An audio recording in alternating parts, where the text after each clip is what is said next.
can I make a humble request that the colleagues who are sitting at the back, at least if you can come closer so that we then look like an intimate community, because what we are going to discuss, it's very much fundamental and close to our heart. And I will give you that at least 2 minutes to really come closer so that we're able to start.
Thank you very much for your speedy response to the request.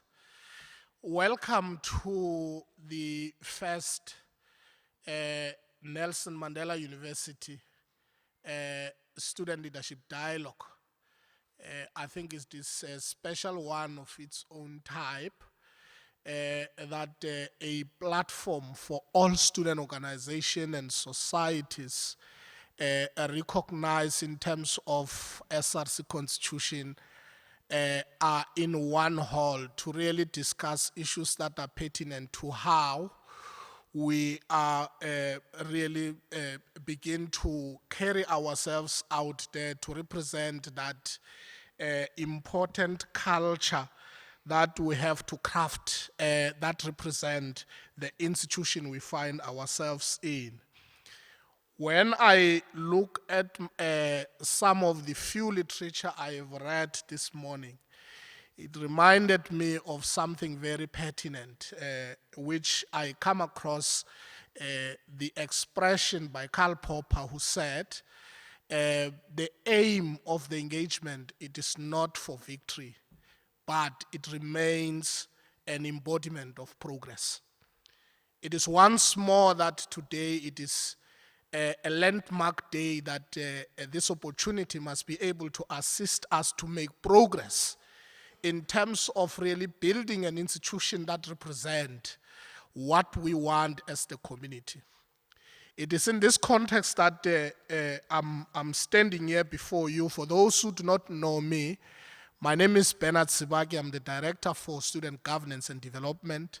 For the purpose of today's program, I will be your Program Director. Let me not we should have started at 2, but I guess it is never late to mend. What we were supposed to discuss, we'll discuss it fully without any amount of compromise to what we want to put on the table. Let me just settle the house by simply indicating one and one thing only, because I believe that all of us who are here, we've got that thirst. We are all hungry, and that hunger is not about stomach. It's about what we are going to bring here that will be able to really begin to bring some substance in terms of this Mandela University that we wish to build.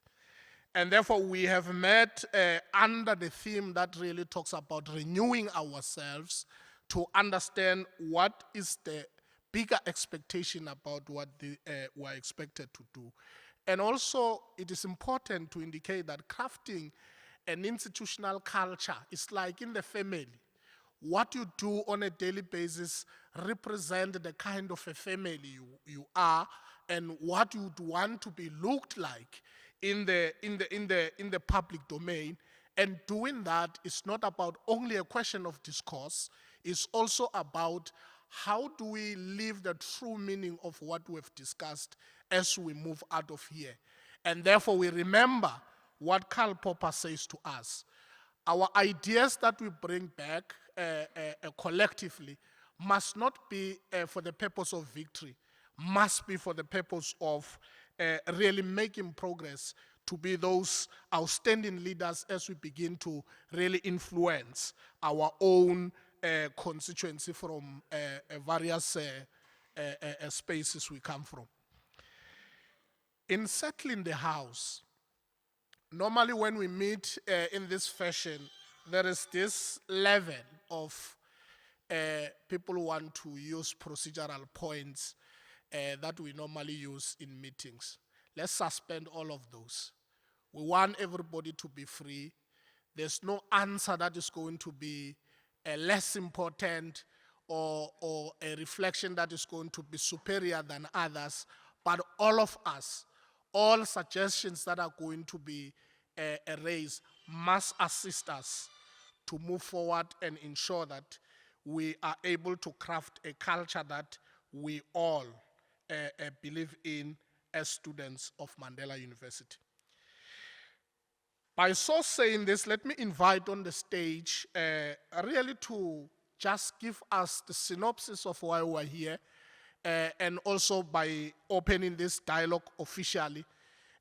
We do not have anything to say to you except that this is a platform you will say something to us. We can then dialogue towards the end and make sure that we produce something of a substance. Over to you, Dean.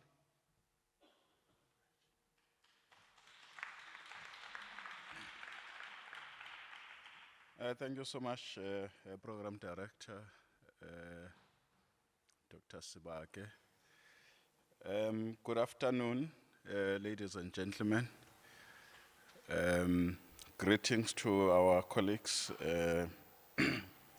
who are in partnership with us, the engagement and transformation from engagement and transformation portfolio. Greetings to our student leadership from various organizations, and greetings to my colleagues from the portfolio I'm privileged to lead, which is student life and development. We were chosen this venue because we thought that we're going to be much more, will be many.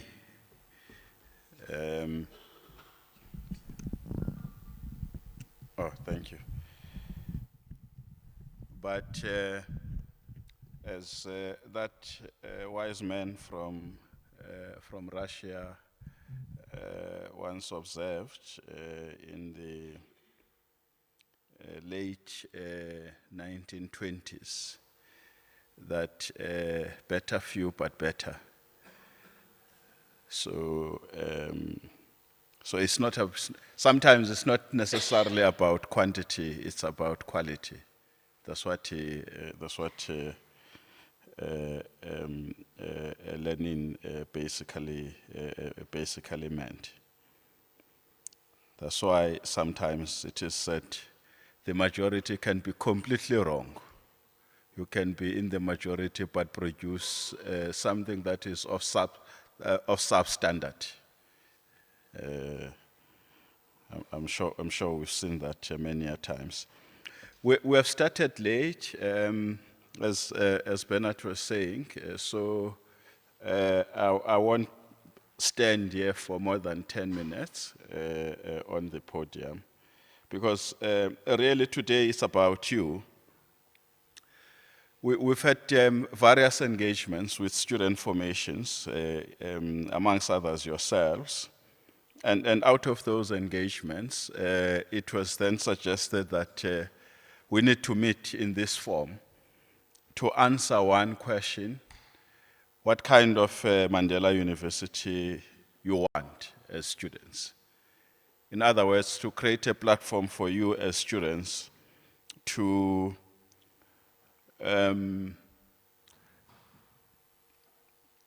debate amongst yourselves the type of university you really want.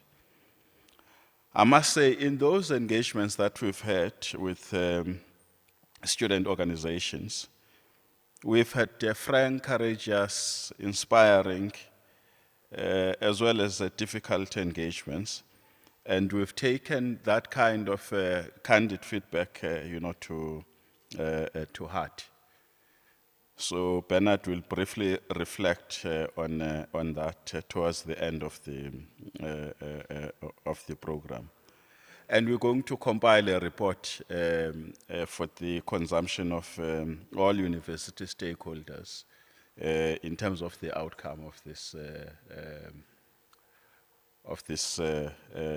these sessions. But just as a way of contextualizing our meeting here, I think today is the 1st of June, which is the beginning of the Youth Month, and we are meeting here with young people. And we are just 3 years away from celebrating the 50th anniversary of 1976 uprisings. Uprisings. So I think that's very important. So our meeting here is apt and timely. But we are meeting after we just concluded the Africa Month. And I must say I was quite inspired by the number of activities that various student groupings have organized at our university, including the one that was organized by the SRC. I've also seen the Zulu Medians also organizing themselves, celebrating their culture, and many other activities. But I also had an opportunity of spending 2 hours at Claude Cavani with male students discussing Ubuntu and social consciousness. A very inspiring a discussion indeed. And when I asked one of the senior students who was part of that, I think 2 days later, to just sum up for me what were the key takeaways from that session, I think he mentioned 3 things. That one, Ubuntu is supposed to be our foundation as African people. And that we need to revisit our values so that we anchor our engagements on those values, and that as young people, you really need to reconnect with yourselves,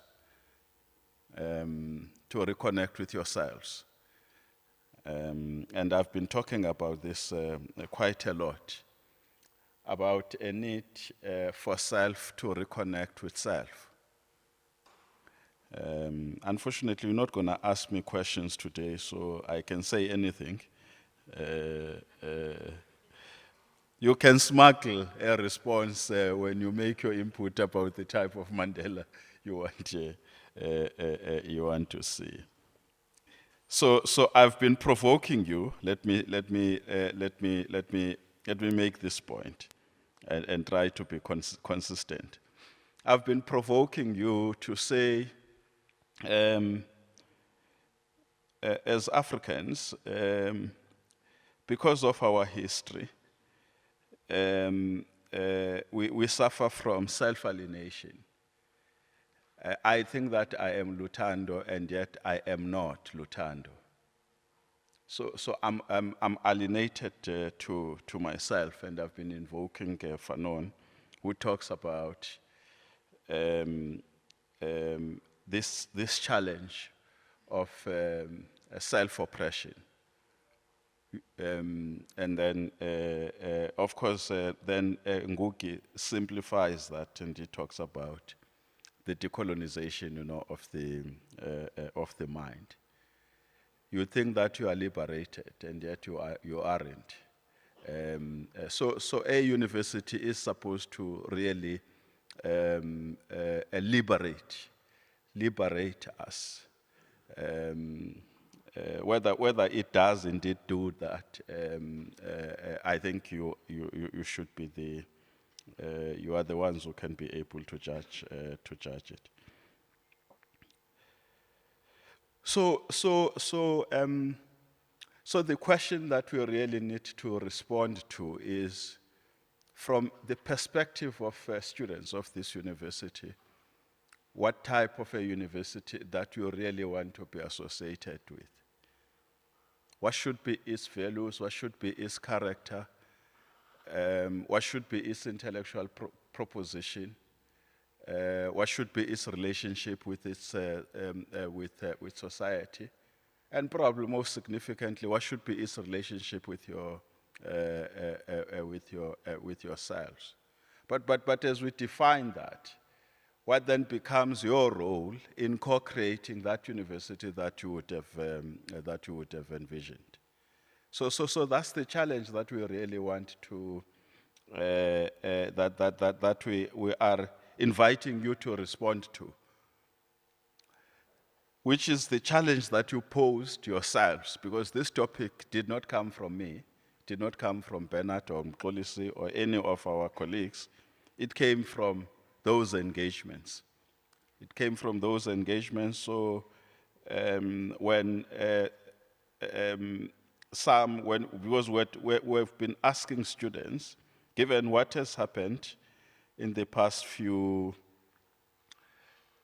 months at our university, which is unprecedented, protests that were accompanied by violence.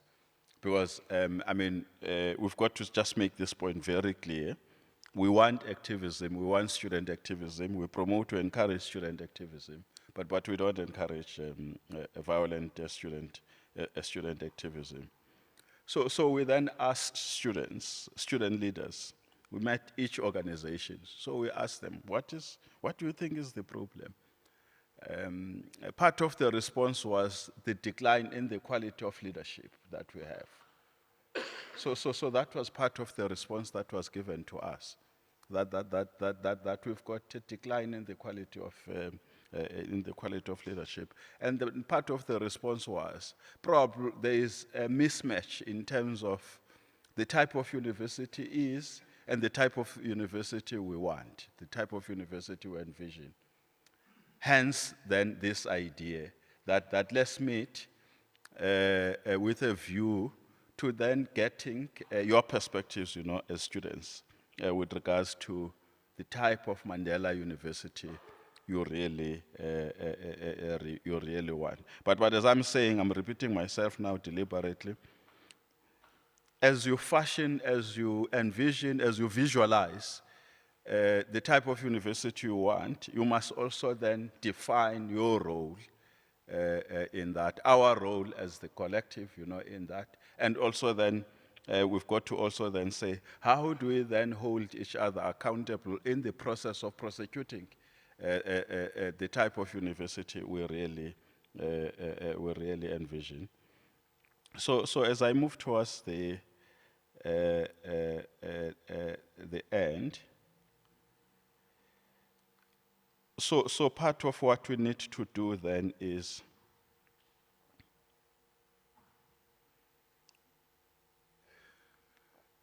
as we engage, I think as Bernard was saying, as we engage, we've got to then also keep in mind the fact that a university is supposed to be an intellectual space. So each platform we get to engage must be characterized by intellectual festivity, if you like. It must be an intellectual festival. So how do we then, as we engage, stay true to those, to those ideals, or if you like, to the founding ideals of a university, as an intellectual space, as an inspiring space, as a co-learning, space, and as a space that inspires a society, and if you like, as a microcosm of what a society ought to be, or as a microcosm of the best of what the society ought to be. So that we, in my view, we move away from this notion of a university as a microcosm of society. Because if you look at the South African society as it is currently obtaining, if you look at the South African society objectively now, if you look at all the human development indicators, if you like, you will find that we are on the decline.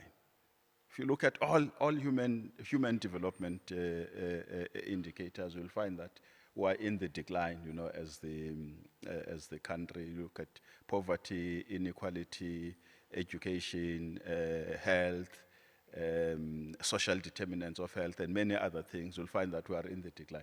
Now, if you were to characterize the university as a microcosm of society, you're basically saying it equally represents hopelessness. So we can't, and yet the university is a confluence of young and old intellectuals.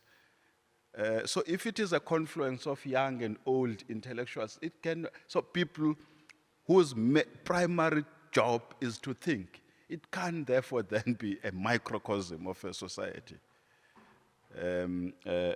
So that's basically my argument. So as I end, and wish you all a fruitful deliberations. I also would want to introduce to you this concept of the concept of studentship, university citizenship. That we've got to keep in mind that we must transition as students from studentship to studentship is important, from studentship to university citizenship. So we must view ourselves as citizens of the university. Of course, active and agentic citizens as we transition ourselves to become active and agentic, conscientious citizens of both the country, the continent, as well as the world, because that's what the university ought to do, to really prepare you for life, to be active citizens who reinvent themselves, in this rugged world, that we live in. Thank you so much. So now I'm going to keep quiet. I will speak at the end, and please don't ask me questions.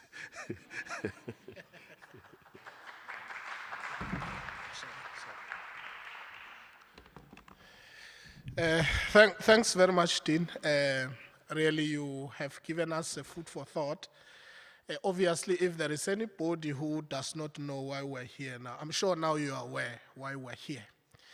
And I couldn't put it better the way you summarized it, because you actually cemented the thought that says, if you think about way back in terms of the times of where communal law was actually the order of the day, you can't be in a communal space without engaging on what are the pros and cons, how you carry yourself there without infringing on the right of your next door.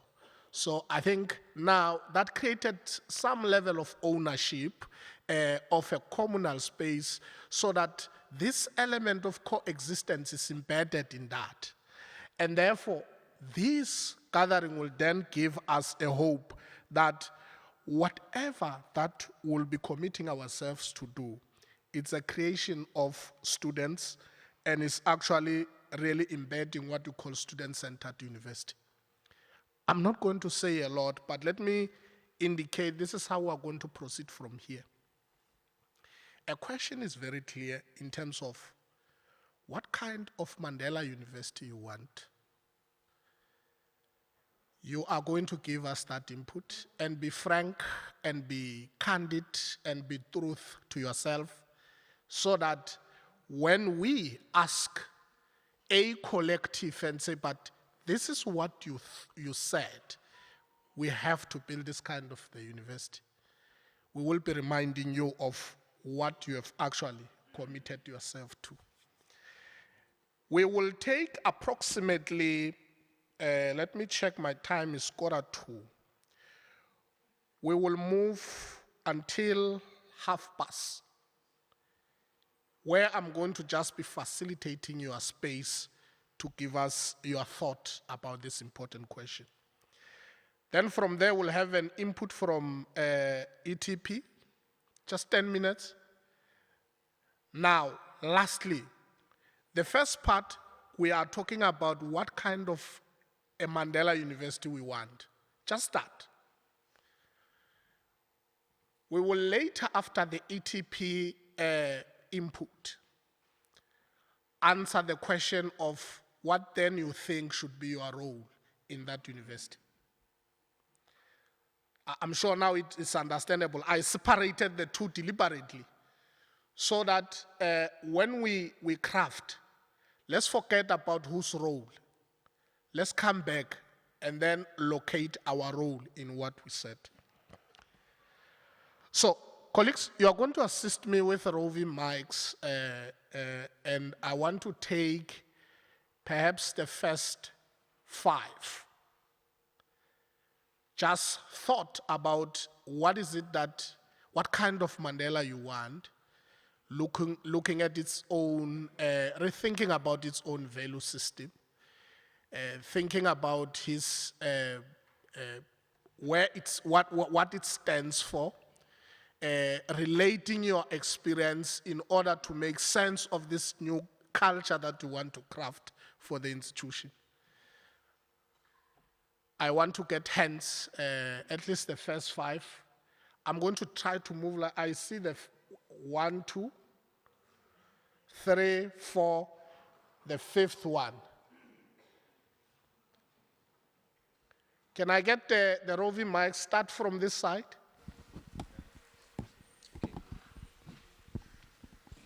Can I request that each row, at least colleagues from SGD, just assist me to make sure that each row has a person with a roving mic so that we don't waste much time.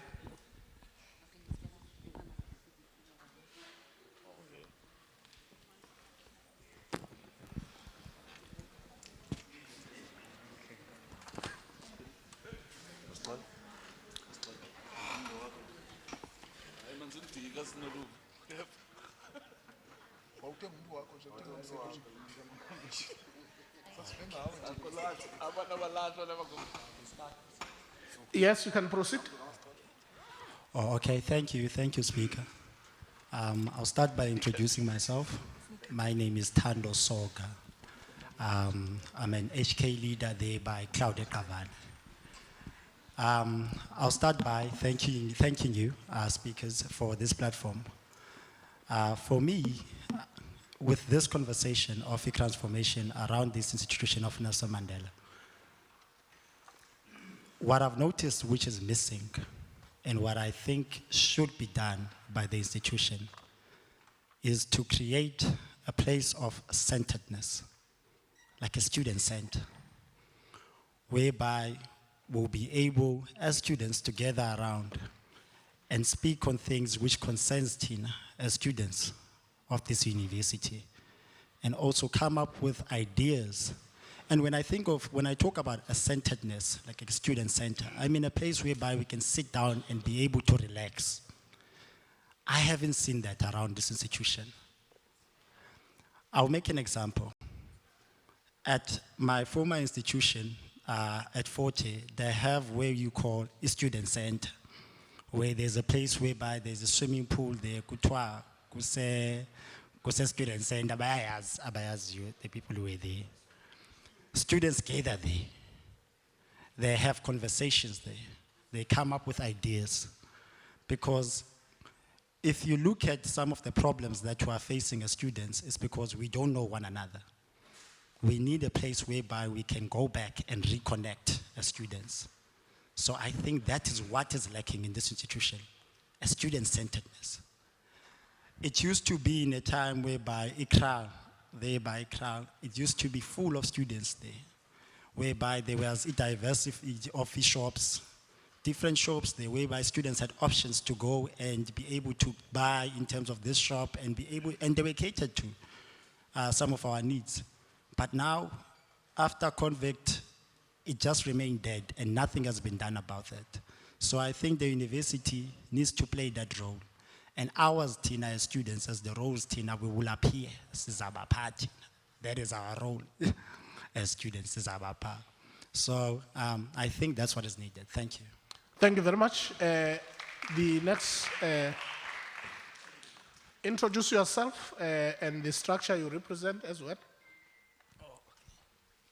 Thank you very much. First, I would love to greet the chairperson of this session, Dr. Sibage, Mr. Jack, who is the Dean of Students, our Dean, to be precise. I will start by a quote that has been said in one of the African patriots by the name of Nkwame Nkrumah, when he says that a leader who doesn't read will be a punching bag of counter-revolutionists, which makes me believe that we are in a good platform of learning. My name is Zenande Mbuma, a member of SASCO. I want to, of course, answer to the question that is imposed on the floor, which I think is the most important one, that what kind of Nelson Mandela University that we want. But before I begin, of course, we've been longing to get these kind of sessions.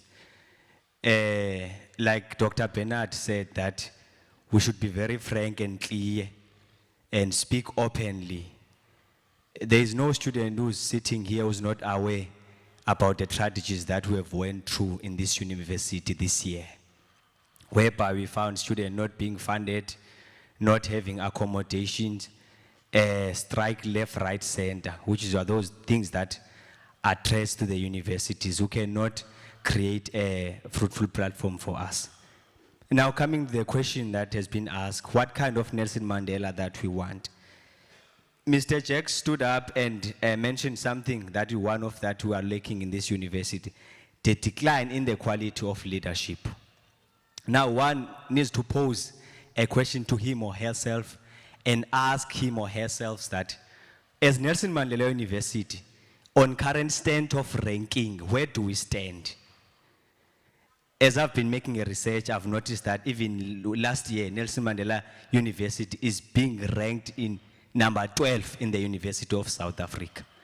And one of the research that I've made shows that in that ranking, the most important thing that we are leading on that makes us to rank number 12 is based that Nelson Mandela is producing one of the researchers in South Africa.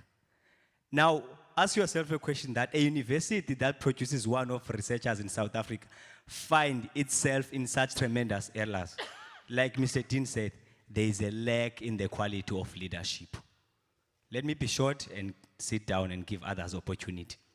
Now, what could be the consequences or the possibilities of this lack of leadership?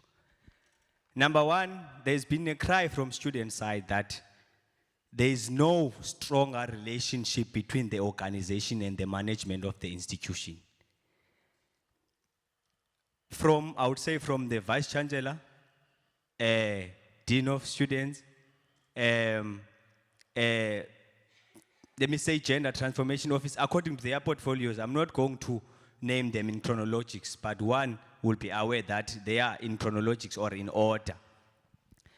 And now we are finding ourselves being students whereby we find ourselves not being able to engage with the management at a high level. We don't know who's monitoring what. For an example, some of them, I'm not even aware that they know the dean of students facially. Therefore, which means that we need engagement whereby the leadership of the institution can be able to engage with students. Not when we have issues, we have to be represented by SRC members at times who are being sent to speak whatever that they are not aware of. The constitution of the institution states that at least there should be a mass meeting that is going to be conducted by the head of the institution, whereby students are going to be able to express themselves freely. That includes the presence of the dean of the university. But we've never, unfortunately, got that chance in University of Nelson Mandela to engage in that manner. How does it stipulate? It will stipulate a great relationship between the student, the political organization, and also to create the social injustice of space, whereby we can be able to know that at least there is the accountability of leadership from the top management to the student leadership on the ground. Before I land, there is ongoing issue that we are currently facing. We are even being given student representatives, as Dun said, that there is a decline in the quality of leadership. A student leader who cannot stand in front of the student and speak the truth that there is no way that we can be able to engage this problem. They have to sweet talk and lie to students. And that will arise to students being angry and being frustrated. Of course, we know very well that a hungry and angry student cannot be led by any expert unless that student is first fed. So the Nelson Mandela University that we want Nelson Mandela University where there is a stronger relationship between the top management and the student organizations, not to be viewed as riotism or squabblers. When we are trying to face the issue of the student, then we come up front to come with the resolution of our student. We really wish to make a good friendship with the management of the institution and also with other political organizations, not only to provide the politics, but provide political injustice, justice, equality, and also the fairness within the institution. I think that's the kind of Nelson Mandela University that we want. Thank you very much, Chairperson of the session. Thank you very much for that very strong input. And I think you have made an emphasis around the issue of working on the relations. And I think working on the relations represent what we call, treating each other as human first. And I think that's the most a bigger picture in terms of what we will then respond to later as we build this Mandela University. How do we make sure that our interaction navigate or gravitate to that point that you are raising? And thank you very much for the sharp points. I'm taking notes, by the way, colleagues, so that this could then produce some sense of what emerged out of this dialogue. There were 3 hands here, but you were not part of that 3, if I'm not mistaken. No, relax. Don't worry. Understand what I'm saying. You see. So now you are altering our relationship. He knows what I'm saying. Okay, let me verify. There were other 2 hands except you. Yes. Okay. Yes. 1, 2. Go ahead. Thank you very much. Let me introduce myself. My name is Kumokutle Vukubi. I'm coming from the EFFSC. Mine on this concept of what do we want or where do we see Nelson Mandela University. First of all, we need to compare our university with the 26 other universities here in South Africa. We want a university that will be competitive to any other institution that's out there, which is Woma UCT, Wits, Stellenbosch, and counting many others. So on one of those points would be, what kind of graduates are we producing in this institution? What are the challenges are being faced by our alumni from our institutions? So what do they go out there with? What kind of challenges are they facing, these alumni? Once they've graduated, once we have said, no, we have got the skill, here's a certificate, go and look for a job. So it's upon those levels that we must look into deeper. What kind of training are we giving them? When they go out, perhaps do they have soft skills, things that perhaps are required in the field out there? So my other point would be that for first entrance student, they don't really know our institution, and they get introduced to it, some of them in harsh manners and stuff when they're entering university. Some of them don't have funding, some of them hang a year for months. What kind of interactions does, interventions even the management does put forward without putting SRC out there? The institution alone, what kind of measures does it put to perhaps welcome those first entering students? Mostly, I can mention the issue of unfunded student. It can be the major issue to make sure that you see that these unfunded students arriving, doesn't have laptop, can't attend classes. Some of them, they can't be even registered into the system because they don't have funding. But we must be able to look into those issues as the institution, and to even check further that these students have funding, have food, to limit students going to strike and stuff such as those that are the departments that are given the duty to look after students. Let me just make an example, which would be student housing, to see if that these students are well accommodated. They're into residences that have Wi-Fi. They're into residences that are good for them to study. Like, you can't go to a residence, you are a first year student, and there is not even one computer in that residence. Where is that student going to study? That student will need to be on campus 24/7. We have residences for first year that don't have a single computer for those students to study on. So it must be challenges that we work on to as we progress as the institution. Let me not waste more time, but it's things that we can perhaps have more of interaction on to perhaps fix all these issues. Thank you. All right, thanks very much, Kumkuhle. You have made quite valuable points about really creating an ecosystem on campus for students to settle, because indeed a university must be a home away from home for students. You articulated quite eloquently about really the question of an integrated and a collective efforts for student funding.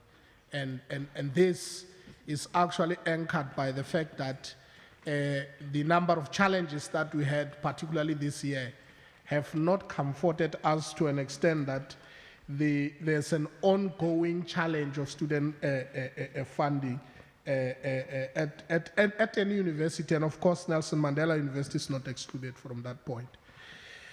All right, yes. I'd like to take this opportunity and greet the floor at large. I will greet the chair of the session as well as the dean of the students, and to thank him for the insight that he just gave us. Igama lami ngu Azania, and I'm from IPASMA, or Pan-African Student Movement of Azania, if I niyaz. Isn't it Africa, John? Now I'm rising on the point of Ubuntu, which is one of the core values of this institution. And ndiphakama nje ngokuba it forms part of the education that we are trying to create. And so my problem is, you find that in this university, they're advocating, okanye rather, they're setting a principle of Ubuntu to be a core of the university. But then you find that, umzekelo mna ndingumfundi, I am a student of isiXhosa, is one of my majors.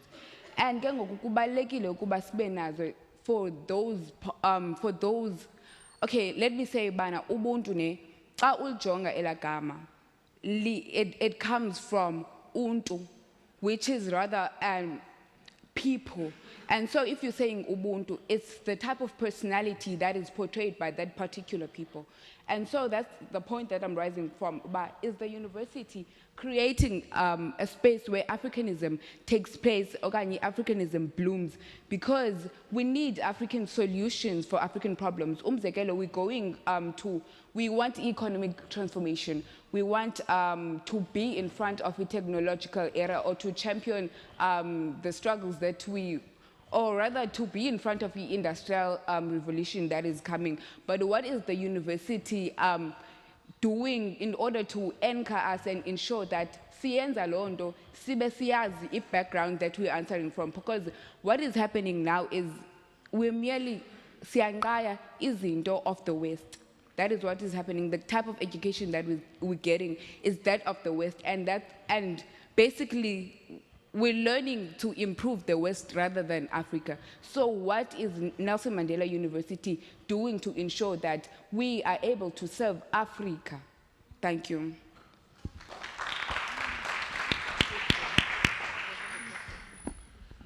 Thank you very much. And I think you were really to the core of what we must always ponder about, because I think it's very important that at all material times what we do, a university take a posture that it should really be at the cutting edge of promoting African continent.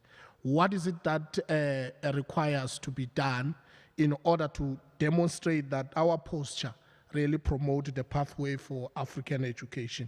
So I think in that regard, it could be broad, but it's appealing for us to ensure that whatever that we do it and dedicate it for African humanity.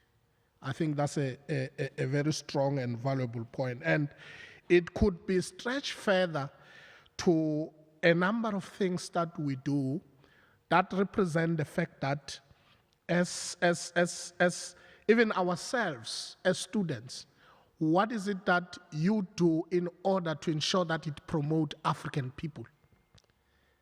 So I think, because there's this thing that when we talk about African, you are limiting. But the fundamental question is that the African agenda must be postured in the global context, so that it does not only be that it's an African belief system and ways of doing things, but we do not teach others to understand who we are as Africans. Therefore, that posture is fundamentally important, so that we do it and ensure that it's recognized within our own university citizenship, as we house students from, we may house students from outside Africa, but they've got a responsibility when they live here, they understand something about Africa. Thanks very much for that a very strong, contribution. There was the last hand on this row that, yes. Hello, everyone. Let me just move over here so I can see more of you. My name is Roxanne Willemse, if you don't know me already, and I am the vice chairperson of the Medivas Debate Union. So, on the question of what culture do we want at NMU as an institution, I'd like to, obviously with the Debate Society, we like it when people talk, and we want to get more people talking. So this current culture of a sort of discontent quietness and stillness where people aren't engaging with each other, people aren't trying to connect and communicate with one another, is definitely something I'd like to see change towards a more vibrant, connecting, energetic student culture at this varsity and in this institution, getting people talking. Just give me a second. I feel like this has become especially apparent in people's views of each other. In the student body, we have these things that seem to be in a false dichotomy where we're against each other. It's so easy to lump people into the group of the students that are protesting and the students that aren't protesting, and then having everyone be upset at each other for different reasons. So protesting students being upset at the non-protesting students for still attending lectures and not fulfilling boycotts, or non-protesting students being upset at protesting students for disrupting their lectures. And there's just a lot of antagonism, viewing each other as the enemy, when we really have a strong foundation of connectedness that we can build on and develop, that we are all here to develop something greater than ourselves. We're here to get an education. We're here to contribute to our society, and trying to get people connecting with each other, seeing that we have more in common than we realize, and that when we work together, we could create something better than the current issues that we're facing. So yes, definitely a big change I'd like to see in our student culture is people feeling safe enough to engage with each other and not view each other as being out to get them or stab them in the back. Just looking at your fellow person and saying, we're all human. Yes, I don't know you. I don't know what you've been through. You don't know me. You don't know what I've been through. We're coming to this one single meeting microcosm of society, if you want to use that phrase, with such different views, and still choosing not to try find what we connect upon. So yes, my main culture change that I'd really love to see is people talking to each other, and I feel like there are a lot of ways that we as students can facilitate that. We as student leaders can facilitate that within our membership, and also for the university to facilitate that with, as previous speakers have brought up, creating places of connection. So yeah, that's the change I'd like to see. Thank you. Thank you very much. I think it's very important that a number of issues that have emerged thus far, I'll take the second round, don't worry. Number of issues that emerged this far, they connect.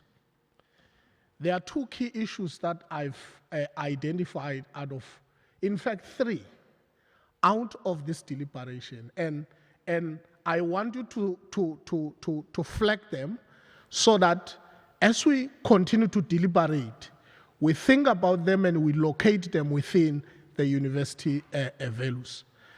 I hear something whispering in me out of what has been reflected, that we've got the responsibility to be supported, to have some space of social interaction. That's what is lacking, because a very coerced society requires to ensure that from time to time they have that space to socialize. And what came very hard out of that is that we don't even know each other. And I think we need to think about how do we correct this a challenge that we have. The second part of what emerged, which is very pertinent as well, is the whole issue of looking after one another. It's a question of solidarity. What is it that I do for a student wahlala next door nam if that student has a problem? And now, then the question of treating each other as human comes first. Therefore, when I connect with the last point, is that regardless of how we may differ, I mean, she spoke about the manner of protest. Why are we getting intimidated and all of those sorts of things? And I'm saying the challenge here is that maybe we ought to think about how do we embed a culture of coexistence. It goes back to the whole notion of how organized you are within the front of student political organization. It goes back to your point of the culture of dialogue. And I think the Dean have raised it very sharply because our motto as the university is that we are not in a space where it should be us who organize this kind of spaces for students. Spaces meaning a platform of this nature. We must be able to empower them, enable them. And therefore, once you do that, you are actually then activating their own agency to understand that they are an important embodiment of transformation. Therefore, they must self-organize, they must rely on themselves in terms of every aspect of what they are trying to establish. But because this is a dialogue, it enlightens all of us. How do we utilize these points to help one another to build that culture that is conducive for all of us? So I've noted all these points, they are here. I'm going to go to the second round. I was just trying to make some bit of a summary so that we move. If I summarize few out of context, my apology, it was not the name of the game. I ought to be very careful. This side, please. I think so. Okay, this side, relax. I will come. I still have no. I still have time. I'll come. Let me try to exhaust here. I'll come back to you. I see the first hand there. Colleagues, just come forward because really it's going to be very difficult. My lenses might fail me from where I am. And the colleagues who spoke first, thank you.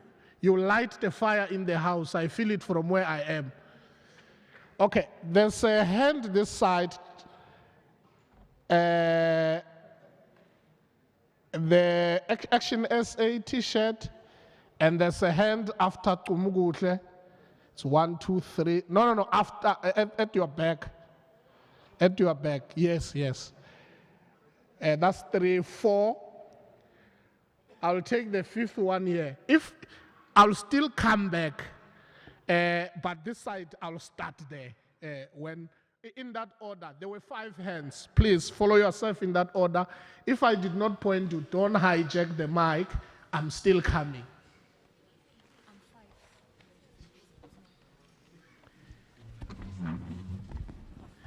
You stand up, introduce yourself, and just share with us the point that you want to raise.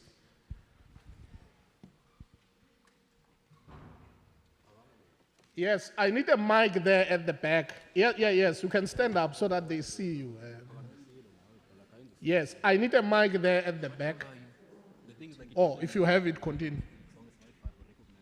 Sanbanani, I'm Vio Kambule, South Campus Sports Officer. From the context of sports community, we really need a varsity that really considers women in sport. Reason being, we're really experiencing gender inequality in that space. We need transparency between management and the sports team or codes within the community. Also, we need protocol that is accessible and that is accommodating to each and everyone within the sports community, because I won't speak outside. And also, just to elaborate on the gender inequality matter, in ladies rugby, there are gents that are getting bursaries, but women are not given the chance to sign those contracts, because we played last year in an intervarsity cup, intervarsity competition, but with the management we had troubles concerning ladies getting residencies, getting a camp. So that is a really triggering matter, and it really says that as a university, we still have a long way to go regarding sports women in sports and accommodating everyone within the community of sports. Thank you very much. I think you are then saying we want the university that is transformed, that recognizes that women's sport must be promoted.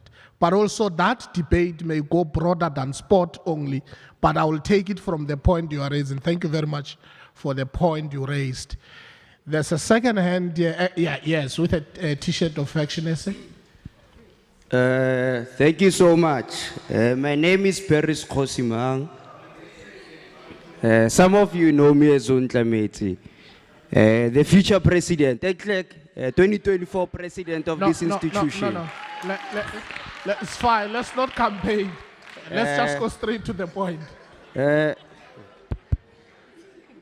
So mine is very short. We need to talk about the issue of lifestyle audits. What type of leaders are we creating in this university?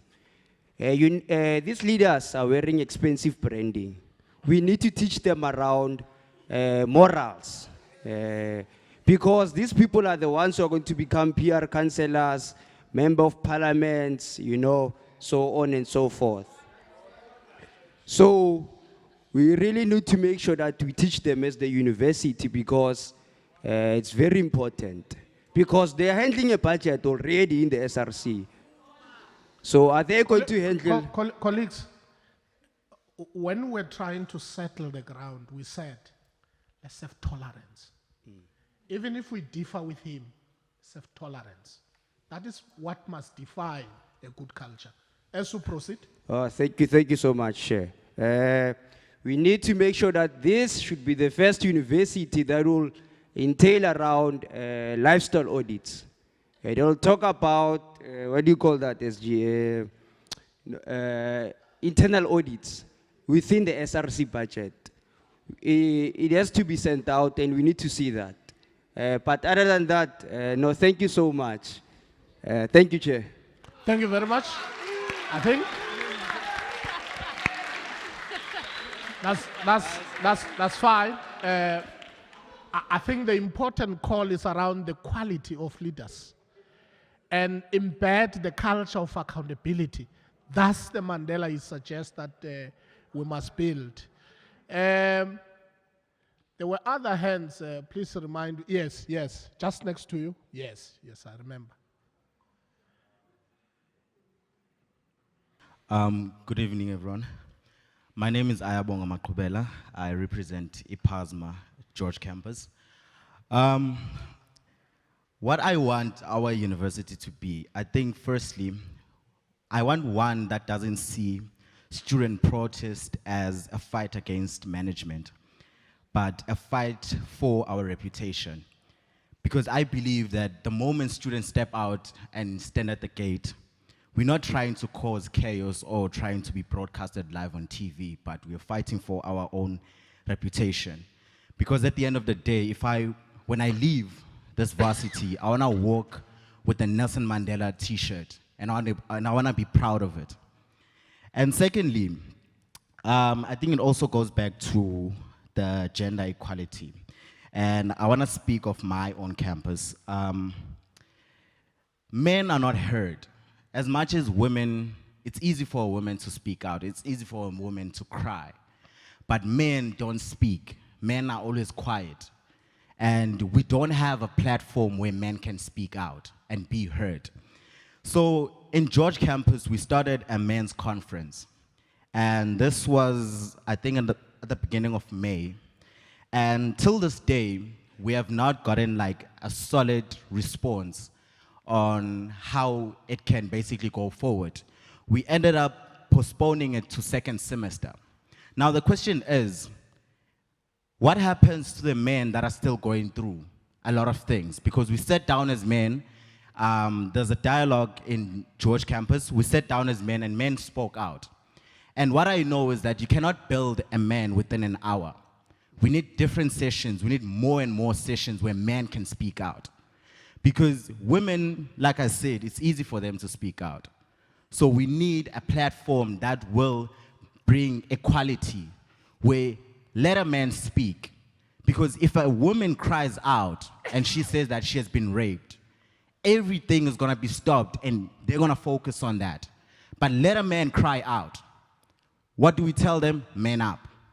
But we don't sit next to them and ask them what's going on.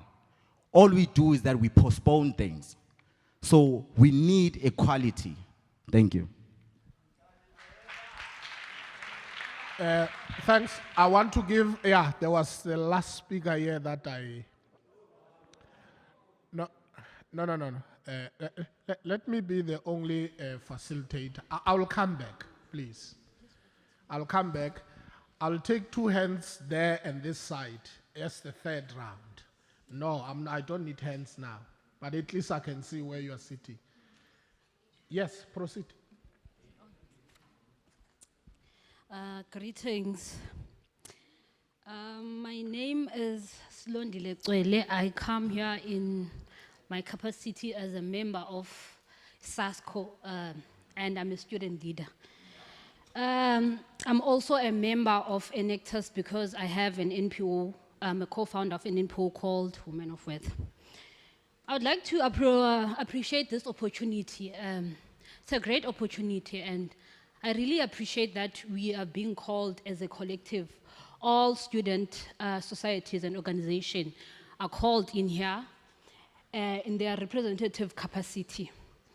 But I have an issue, obviously, with the student leaders or executive members being called here as in their representative capacity of other students. My issue lies with the unity in students. There is no unity in students. If you talk to all these executive members, you call them, you ask, who elected you? They will tell you it's their friends. They were elected by their own friends. People attend meetings. When let's say it's a society now, let's say Enactus, if you attend a meeting, we recognize you because you are attending these meetings. But are you able to take accountability when you are given a position? Are you able to act? Now that you are given a position, you are SRC president, do you know the student cries? Or were you elected because you are the smartest? Or you were elected because, okay, it's fine. It's fine. Let me come back to this. First, the failure is not only on the student leaders. The failure is on the student also. The students do not attend meetings. Students do not want to partake in politics. That's why they end up voting for anyone.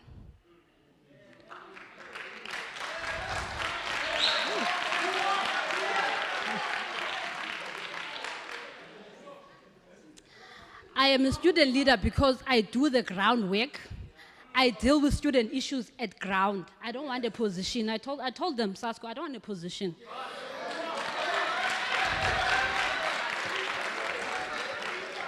I don't want a position because I don't see myself being ready to be accountable for student issues. I don't have funding, but I don't think I have the strength to fight for people who don't have funding. So now we ask ourselves, does the SRC have the strength to fight for such issues? If you are SRC president and you have a car, how are you going to fight for shuttles? Because you have a car. How do you relate to the issues of the students? So I am hoping now that you guys are here as student leaders. You go back to your people. You tell your people to attend meetings so that when they elect people, they don't elect their friends. They elect people who are going to be able to be accountable for the actions. And I call upon student parliament. We've been requesting student parliament, where the student leaders will be held accountable, where the students will be able to come and unite and be able to make decisions that are not beneficial to certain people, but that are beneficial to the student populace as a whole. So that when you say we're going to strike, they understand why we go to strike. There shouldn't be people who are asking, why are you striking? If we're striking for student issues, why is there people that are asking, why are you striking? How do you not know? As you conclude. Yeah, okay. As I conclude, Yes. it was a very long Yes. It was, it's a very long, lengthy thing that I wrote here. Because I've been attending these events and I've seen what most people cry about. This is what I suggest. This is the NMU we want. NMU promotes access to education. But we ask for NMU to also provide quality education. We ask them to provide education that's going to address the current issues that we have in the community, because this university shouldn't be a university that is for profit, but it should be for what? It should be for the community. This is an African university. We must have a good relationship with the students and their cultures. We must acknowledge diversity. That's what Thank you very much. I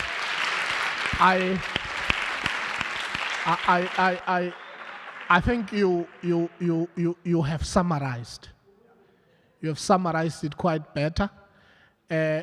What is left in it is for an individual to say, where do I stand in terms of this powerful call that the last speaker have reflected? Not that I'm emphasizing it against the other. You know, I'm controlled by time as well. I'm going to take 2 hands from that side and 2 hands from this side. I see 1, 2, and then let me take yes. Then 2, yeah, plus the Premier of George, yes. No. Only one facilitator. We can't talk all of us. And obviously, if I do not give you a platform, does not necessarily mean that I have anything against any individual. I'm controlled by time. Okay. My name is Agole Wakaklokeni. Let me greet everyone in the house. Firstly, when I talk, we want a Nelson Mandela University that is going to be able to recognize student issues on its own. Understand that we come from different backgrounds, all of us here, and we have different needs to be catered for. Secondly, we really need a Nelson Mandela University that will be proactive, practical, confident in its ability to solve all the problems faced by its students, staff, management, and the African society at large, and its economies. And also, while taking a long and hard look at the extent and nature of their limitations and its own limitations, we also, thirdly, before nihlale phansi, need a Nelson Mandela University that will manage to see to it that its students, management, intellectuals, learn how to manage their own and their allies' emotional responses for the good of change in the institution and in the society at large. Thank you very much. Thank you. Lonwabi. Yeah, no, thank you, Doc.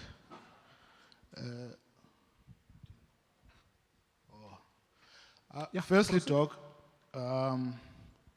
probably we should appreciate the now growing platforms of engagements in the university, ranging from the Reading Club, Conrad, this session. They are now becoming a norm. And it's going a long way in appreciating the culture of engagement that we ought to have in the university. as probably a cornerstone of what we need amongst our students.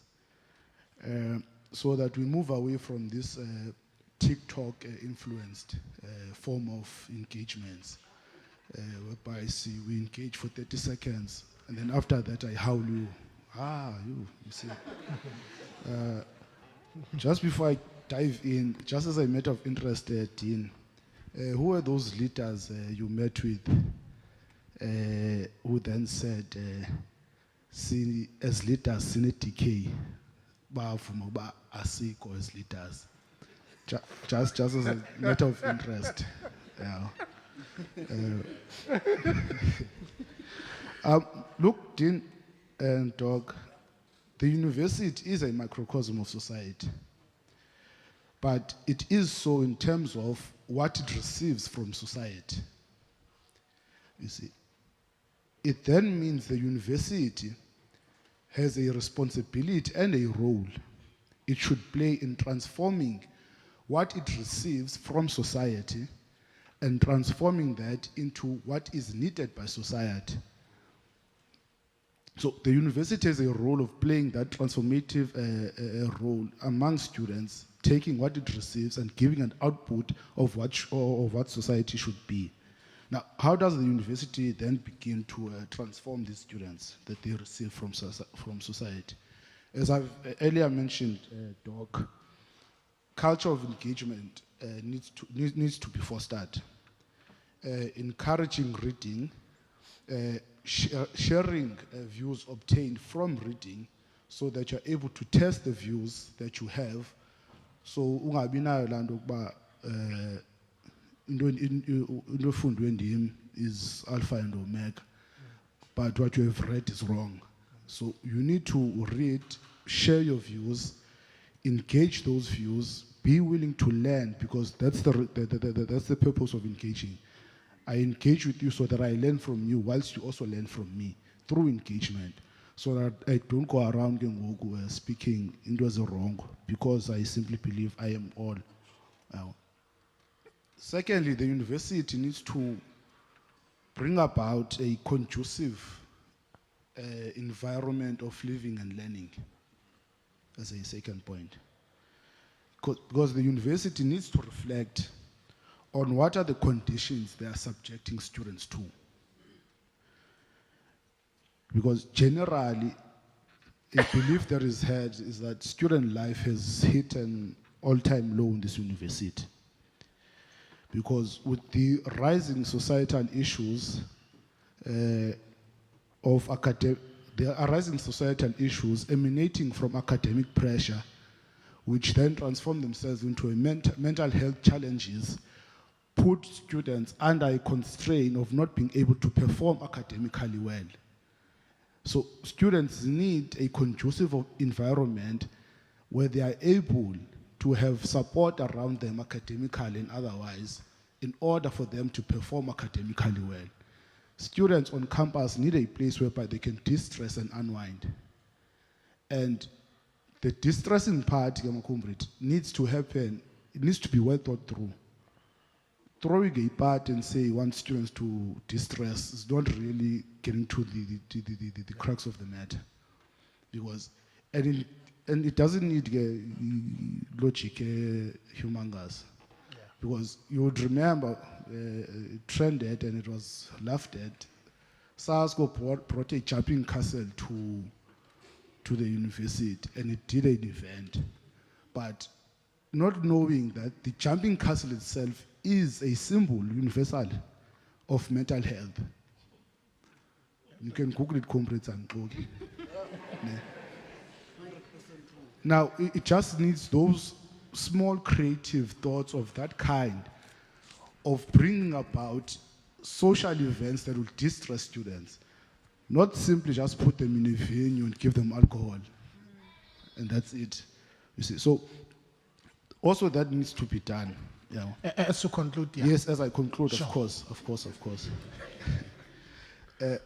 So this, of course, will have an effect on academic performances, as I mentioned, because you'll remember, Doc, when we see these NSFAS appeals, year in, year out, they are rising. indicating that there's a problem academically, students are failing. So there needs to be a response of that form. Inclusivity is the third one. If you would notice, Doc, when you walk around campus, there's a form of segregation that you will see among students. Blacks are alone, whites, those who smoke weed are alone, those who... There's a general lack of cohesiveness among students.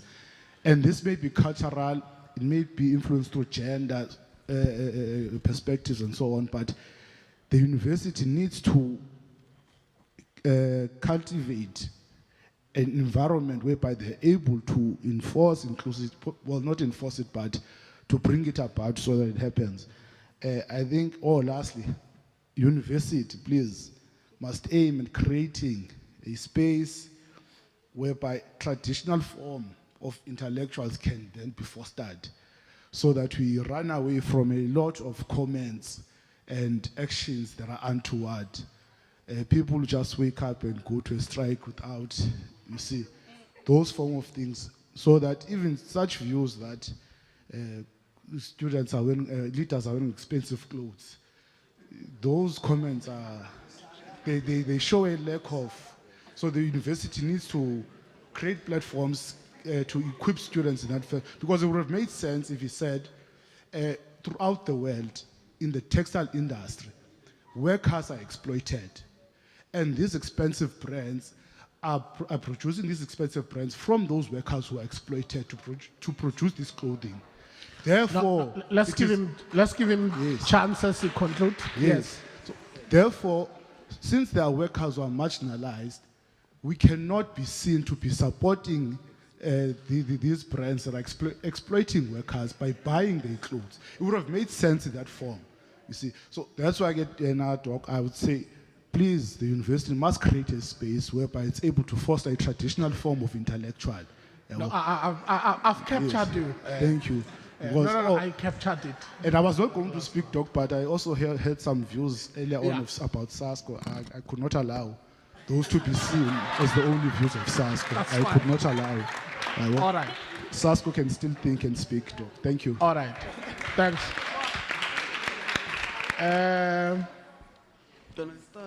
There was a hand there, and then followed by the Premier of George. You know, I'm tempted to come to you, Fighter, because if I don't, I realize you'll have hard feelings. Maybe you have been raising a hand and I did not recognize it. So I'm shifting now. I'm trying to be flexible. After you, it will be him, then the Premier of George will close. Please. No, please. I don't need any other hand. I've paid my dues by simply, I think that light gives me a problem. That's why I can't see well that side, but I think I've done my part by rectifying so that all of us, when we leave here, we have been given an opportunity to talk. Yes, you can proceed, sir. Afternoon, everyone. I don't have quite a very strong voice, but introducing myself is not very significant, but I will either ways. I'm Sangela Mkwanazi. I'm the Deputy Secretary of the Matibas Debate Union. And I want to highlight three things that come to my mind when I talk about the Nelson Mandela University coming all the way from KZN. The first day when I entered the entrance of the Nelson Mandela University, I had expectations, obviously, in my mind. But when I came here, one thing that I recognized that is a big issue is infrastructural problems. I'm sure the Nelson Mandela University has invested quite a lot of money in trying to build new infrastructure. But all that I'm seeing as an individual is that there is new infrastructure that is being built when the old infrastructure is deteriorating. I just want you to look at the curtains there. You know, we have thinking. I'm just trying to point. Colleagues, can we give him a time? So we have a problem with infrastructural problems in the Nelson Mandela University where new infrastructure is built, but the old infrastructure is deteriorating. I think I've seen a number of TikTok videos of kids complaining about their Crown Cabana residence with cockroaches everywhere. And maintenance is really, really at a very, very low rate, which is very not impressive. The other second issue that I saw was safety within the campus, right? Very low, right? We are not safe as students in the campus. I think this is supported by the idea of shuttles being taxis, which is really a problem because you are being mafias into an intellectual environment. That is I think it's infrastructure, it's safety, and also the problem of us relying on shuttles that are taxis. Sometimes they come, sometimes they don't. You receive emails about this. I think this is one of the fundamental things that should be clear. Punctuality of the shuttles, punctuality of services that are brought to students, maintenance within our residents, even residents of campus are really, really not maintained. I think it's a problem that South Africa has, even ESCOM infrastructure is really a big problem that the country is facing, and I think as the varsity we should recognize this and therefore try and take steps into rectifying it. Thank you. Thank you. Can we take it at the back quickly? Then the premier will then. Yes, proceed. Danke. My name is Kylie Lezondi from the EFFSC. So I'm partly captured by many of the speakers that came before me. Of course, I wanted to touch as well on what university we want to see NMU become. Of course, that starts by us asking what kind of NMU do we have currently. I think the previous speakers have captured me there and there. So the NMU that we have, I'm going to be fair and not to be harsh and say, Shem, it's very backward. The NMU that we have has created a disconnect between students and the management. So there's no working together.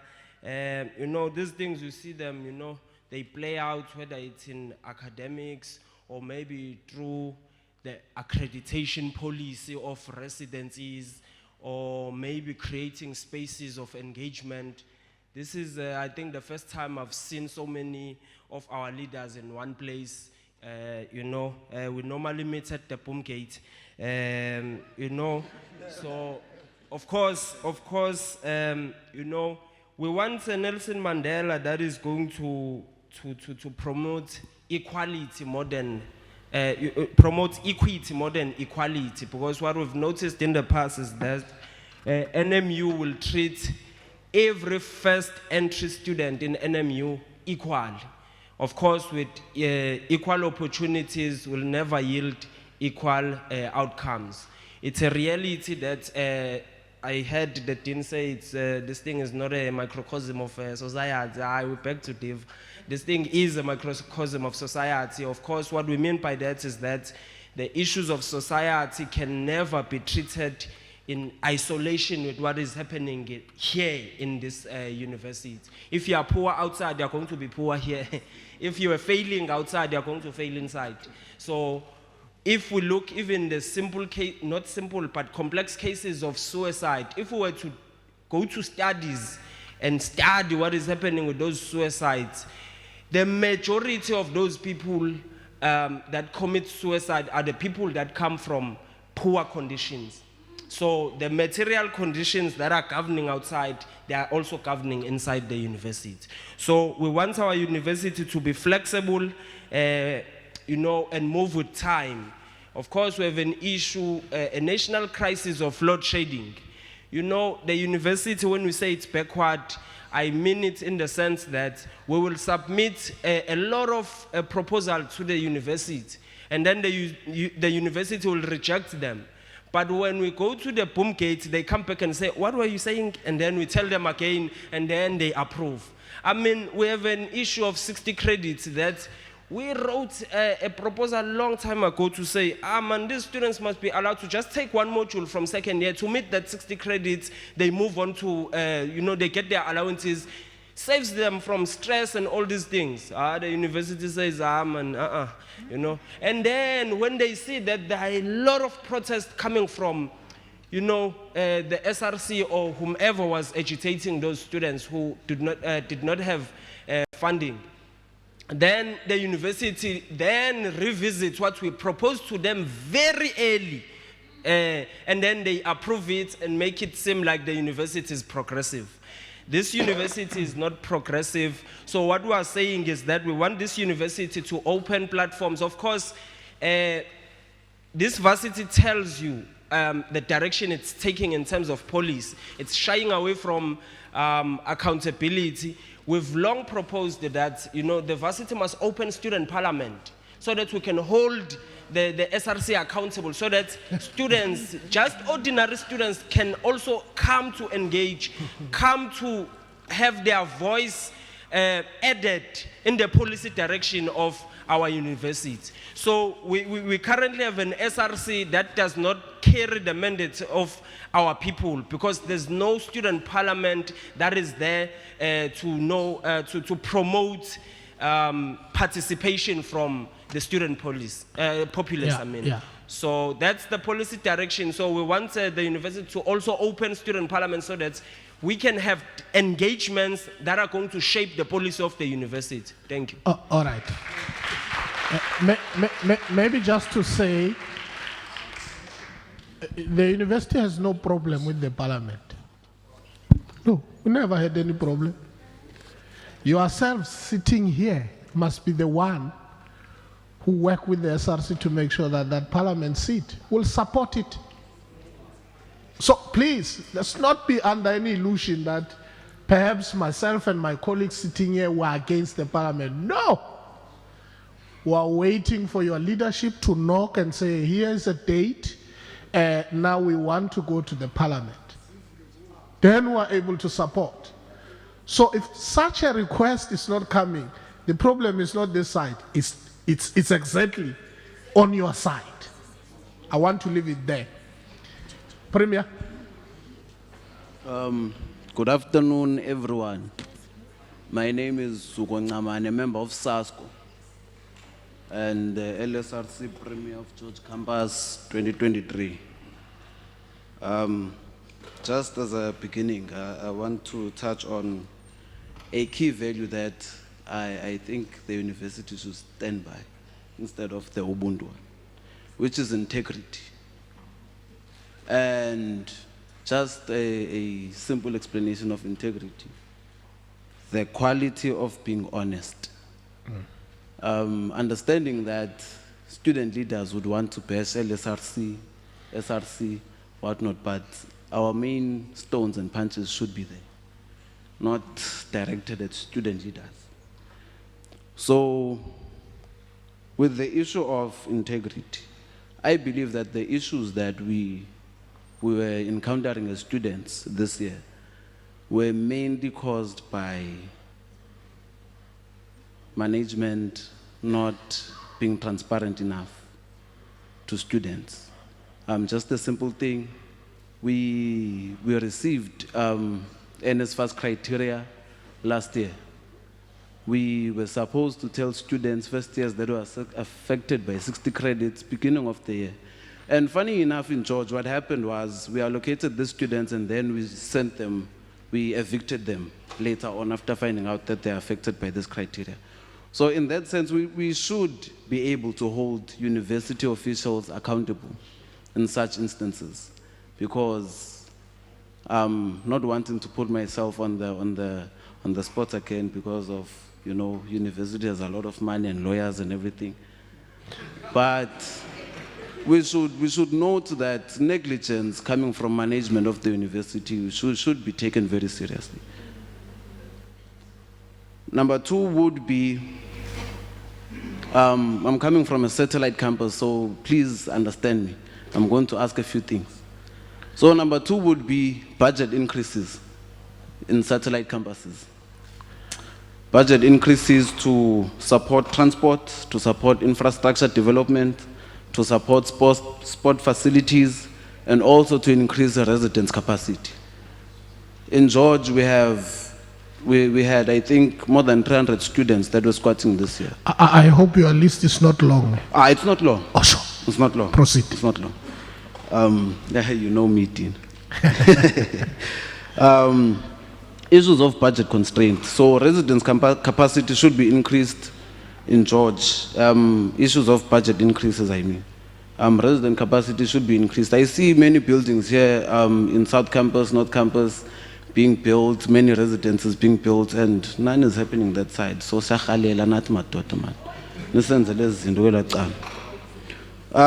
also would like to just ask that we have a university that is load shedding smart, you know.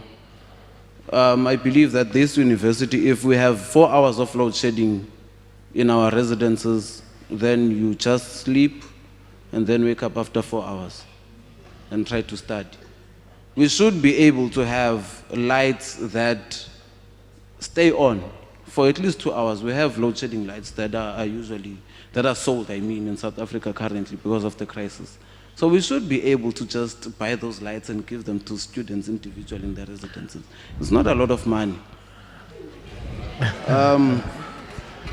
We would like also that in our satellite campuses, you know, our service providers should be treated with respect. Our service providers should be prioritized, basically, same as main campus service providers, because we have an issue where our service providers are just chasing out students. They are just refusing to give services because the main campuses don't pay, as they say. So we would like that our university prioritizes these things, and just now in a broader sense, we have issues of monkeys, we have issues of baboons here in our university. And what we would like as George campus, because baboons affect us the most, and I think also it would apply also this side, there should be some sort of compensation fund, you know. The university chose this area. They are the one that chose the area. So they must be able to compensate for food that we lose, for things that we lose in our residences because of the animals that we stay or we All right.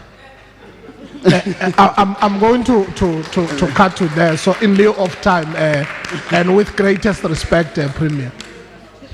Okay. Yeah. Okay, just the last one, and this is George based.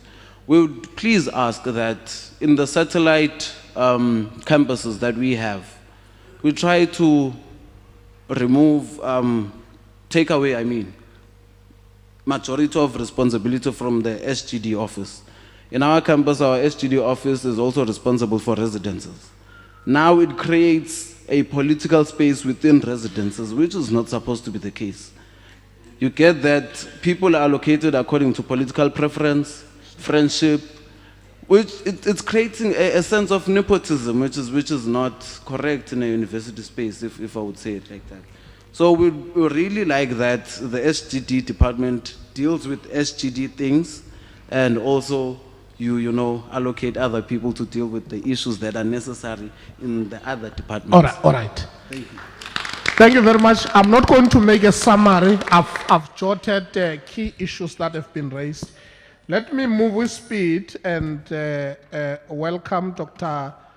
Tanaka Makubani from Engagement and Transformation Office, just to share with us their input in terms of these issues that are really surfacing and what they understand about building a culture of Mandela University. Over to you, Doc.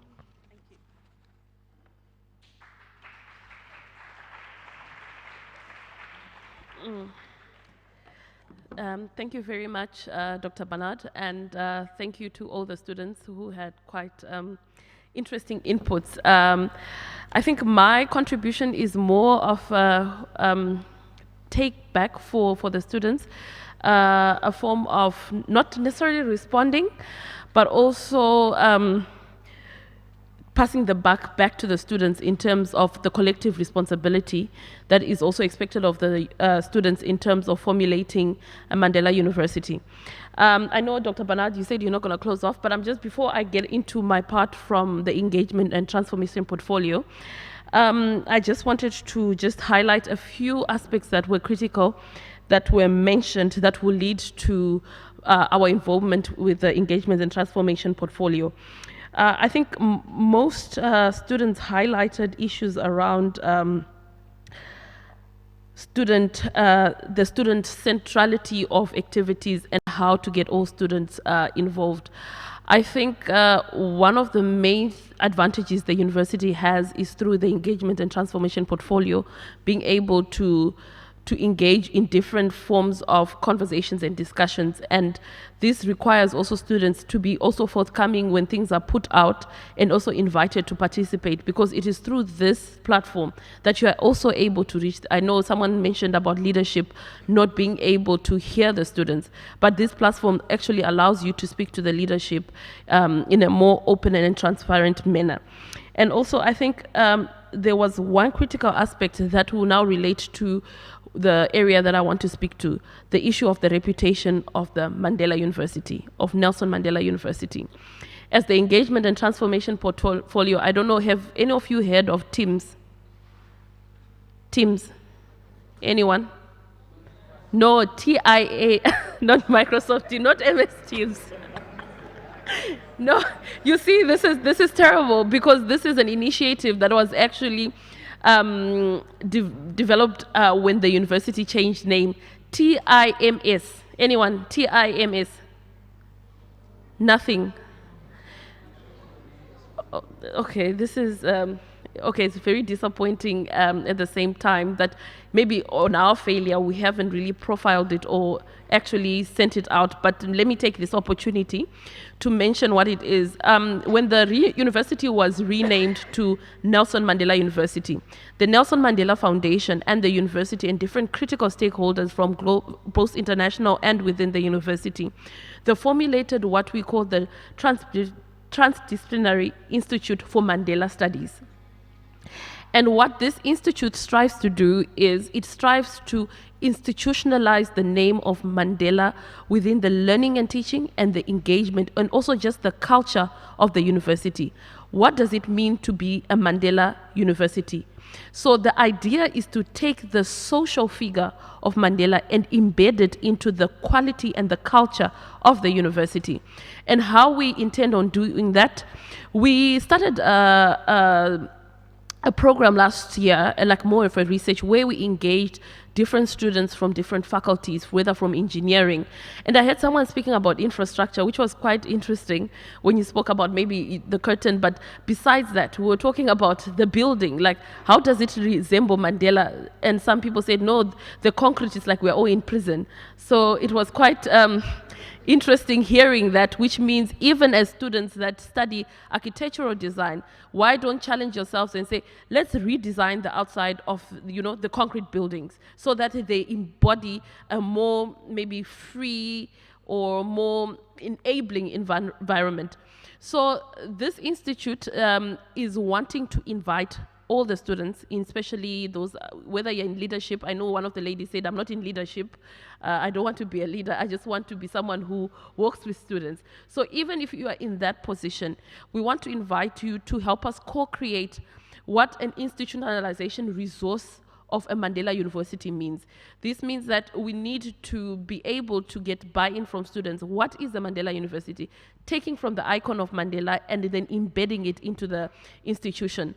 So we are looking at a 3-track process. The first one is institutionalization of the name Mandela using a resource document where it gives us guidance. For example, I think one of the students spoke about issues around walking around with the t-shirt of Mandela. I think there was a student who said, I want to be able to walk around years from now after leaving this and be proud to say I'm wearing a Nelson Mandela University.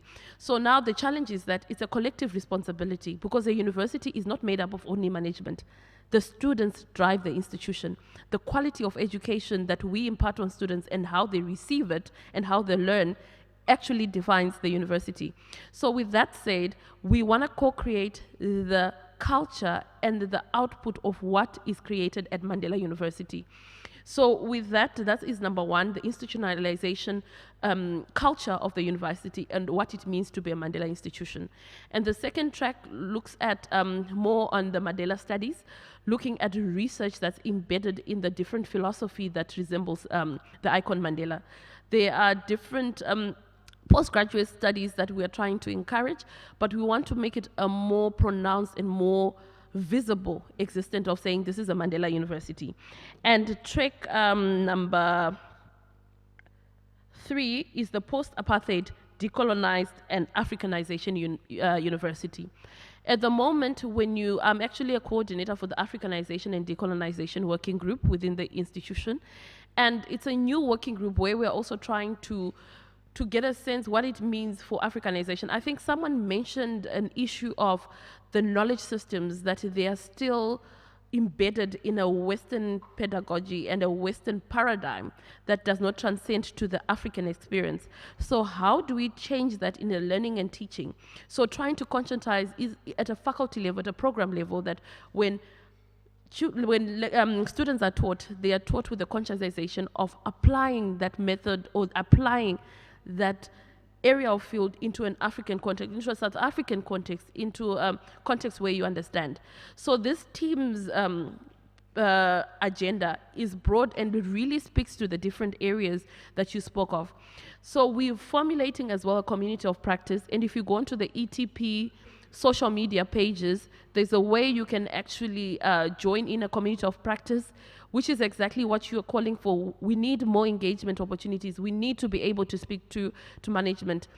Prof. Andrea Kiet, who's the Deputy Vice Chancellor of Engagement Transformation, is the one who was leading these programs. And your ability to join these platforms will also give you a position to be able to speak out and also contribute to what we're trying to create.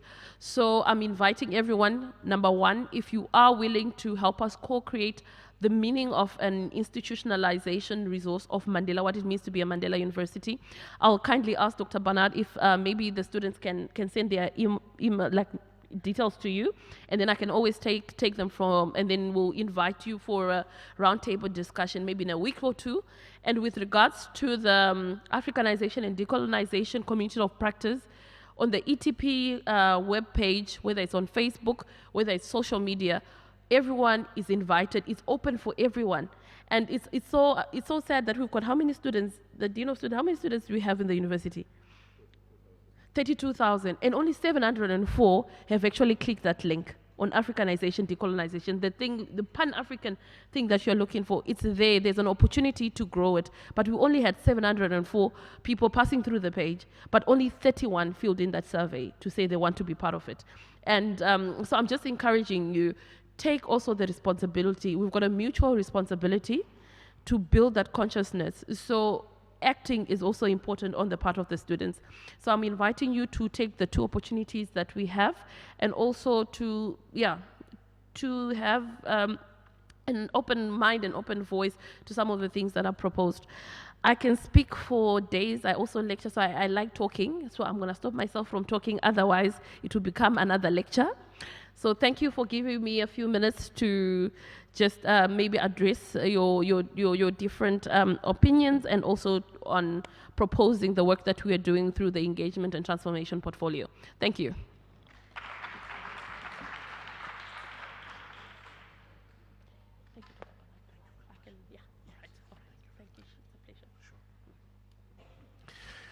I hope that this, at least you know, opportunities that were missing, because I think one of the most important things that comes from the input from ETP is the question of building a culture of university does not only lie with university management.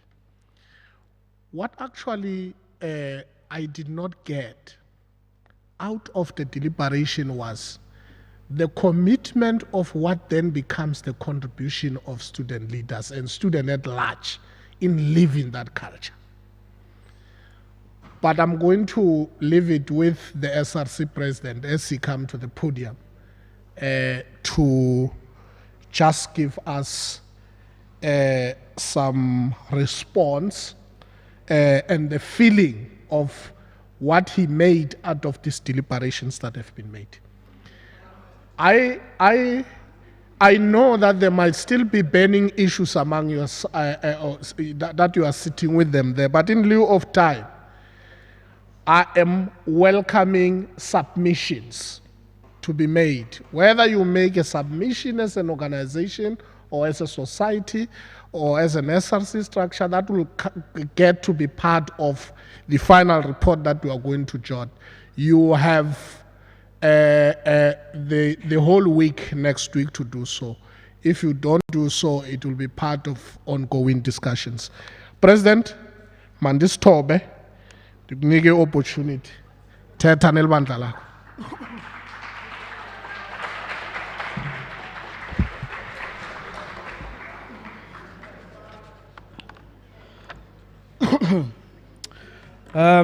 Good afternoon, molweni, goeiemiddag, absheni. Thank you very much, Dean. Thank you very much, Director of Student Governance and Development as well. I'd like to thank each and every student leader of Nelson Mandela University for beckoning to the call that was made by student governance for us to get together, discuss what issues we have as a university, and craft a way forward that will create a brighter Nelson Mandela University for all. My name is Ukwez Lomso Gamatambeka. I was born, I was bred here in Port Elizabeth, at Gqeberha, in the dusty streets of Kwadwesi. And I'm your SRC president for the year 2023. Perhaps Paris is ready for 2024. I'd like to thank everyone that made engagements today. I jotted down things as everyone was speaking during the session. There was a lot of inputs that were made that can drive us as young people, but the university as well. There was a number of things that I perhaps needed to also hear from student leaders, things that are supposed to be focused on, such as where are we being slowed down as students of Nelson Mandela University, and where are the stumbling blocks that need to be removed so that we can move forward as people. I'll make an example, such as the planning of each and every academic year for this university. This year, we saw that there was a lack of planning for us to go into this academic year. We saw this downfall in our housing department, for example. We saw it within financial aid. We saw it at admissions as well, right? But let us bring each other back. We draw a picture as to say, how do we find ourselves where we are?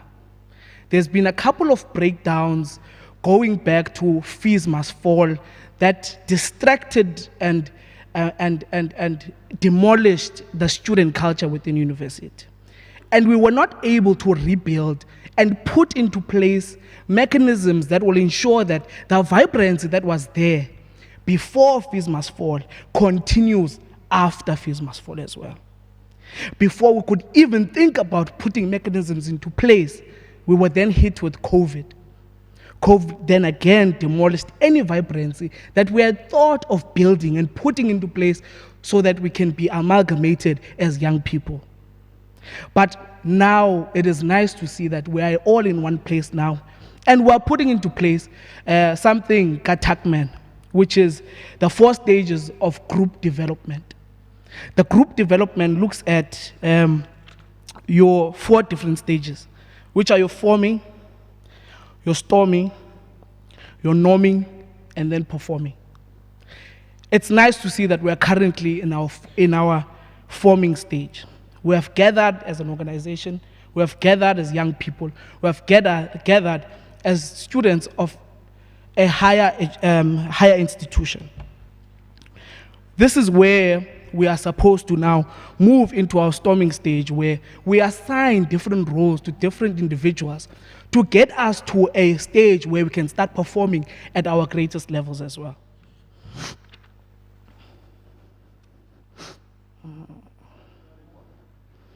We need to deal with a couple of things.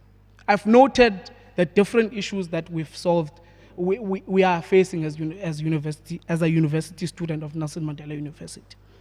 And I think the biggest one revolves around lazy staff that we have within the university.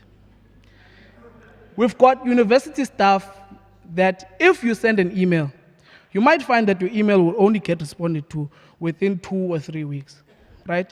But how then do we then play a role as student leaders within political organizations, societies, and there's the SRC? What do we then do about this as well, right? I will make commitments as SRC president that the SRC as an entirety will commit itself to doing as well. Besides the lazy stuff that we have, we've got bad planning by the different departments of this university as well.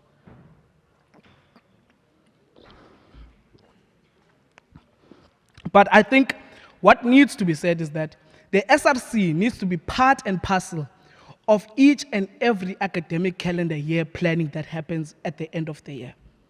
I think this is the only way the university management itself can then understand, and the different departments understand as to what's currently happening on the ground and how can we plan according to that.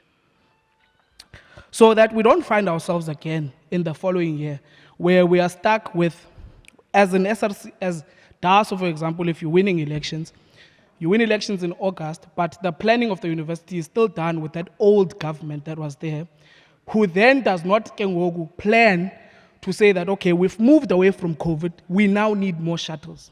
We need to move now to a stage where we can say, if an organization has won elections, they must be part and parcel of the planning of the university so that they can move their agenda as the SRC correctly as well. Our commitments as the SRC. Nifuni student parliament.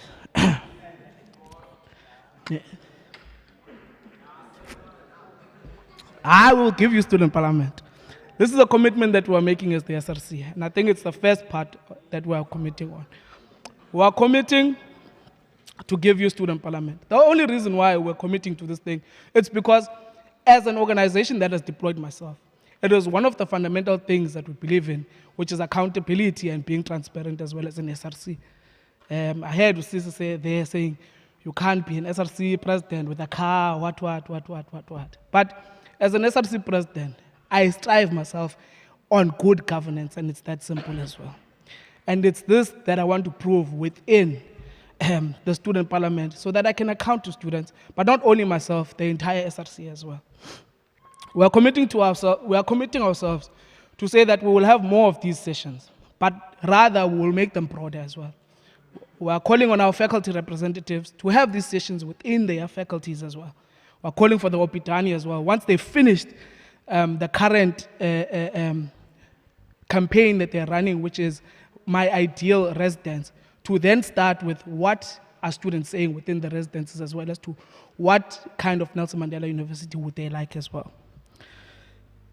I'm committing also to drive conversations on how we can become a vibrant university again.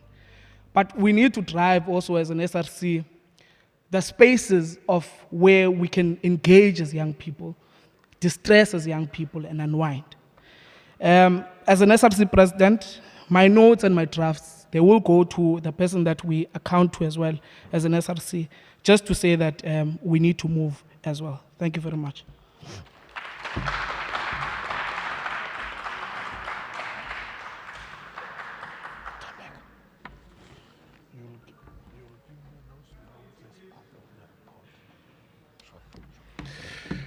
Well, thanks. I think we are moving towards the end of the program.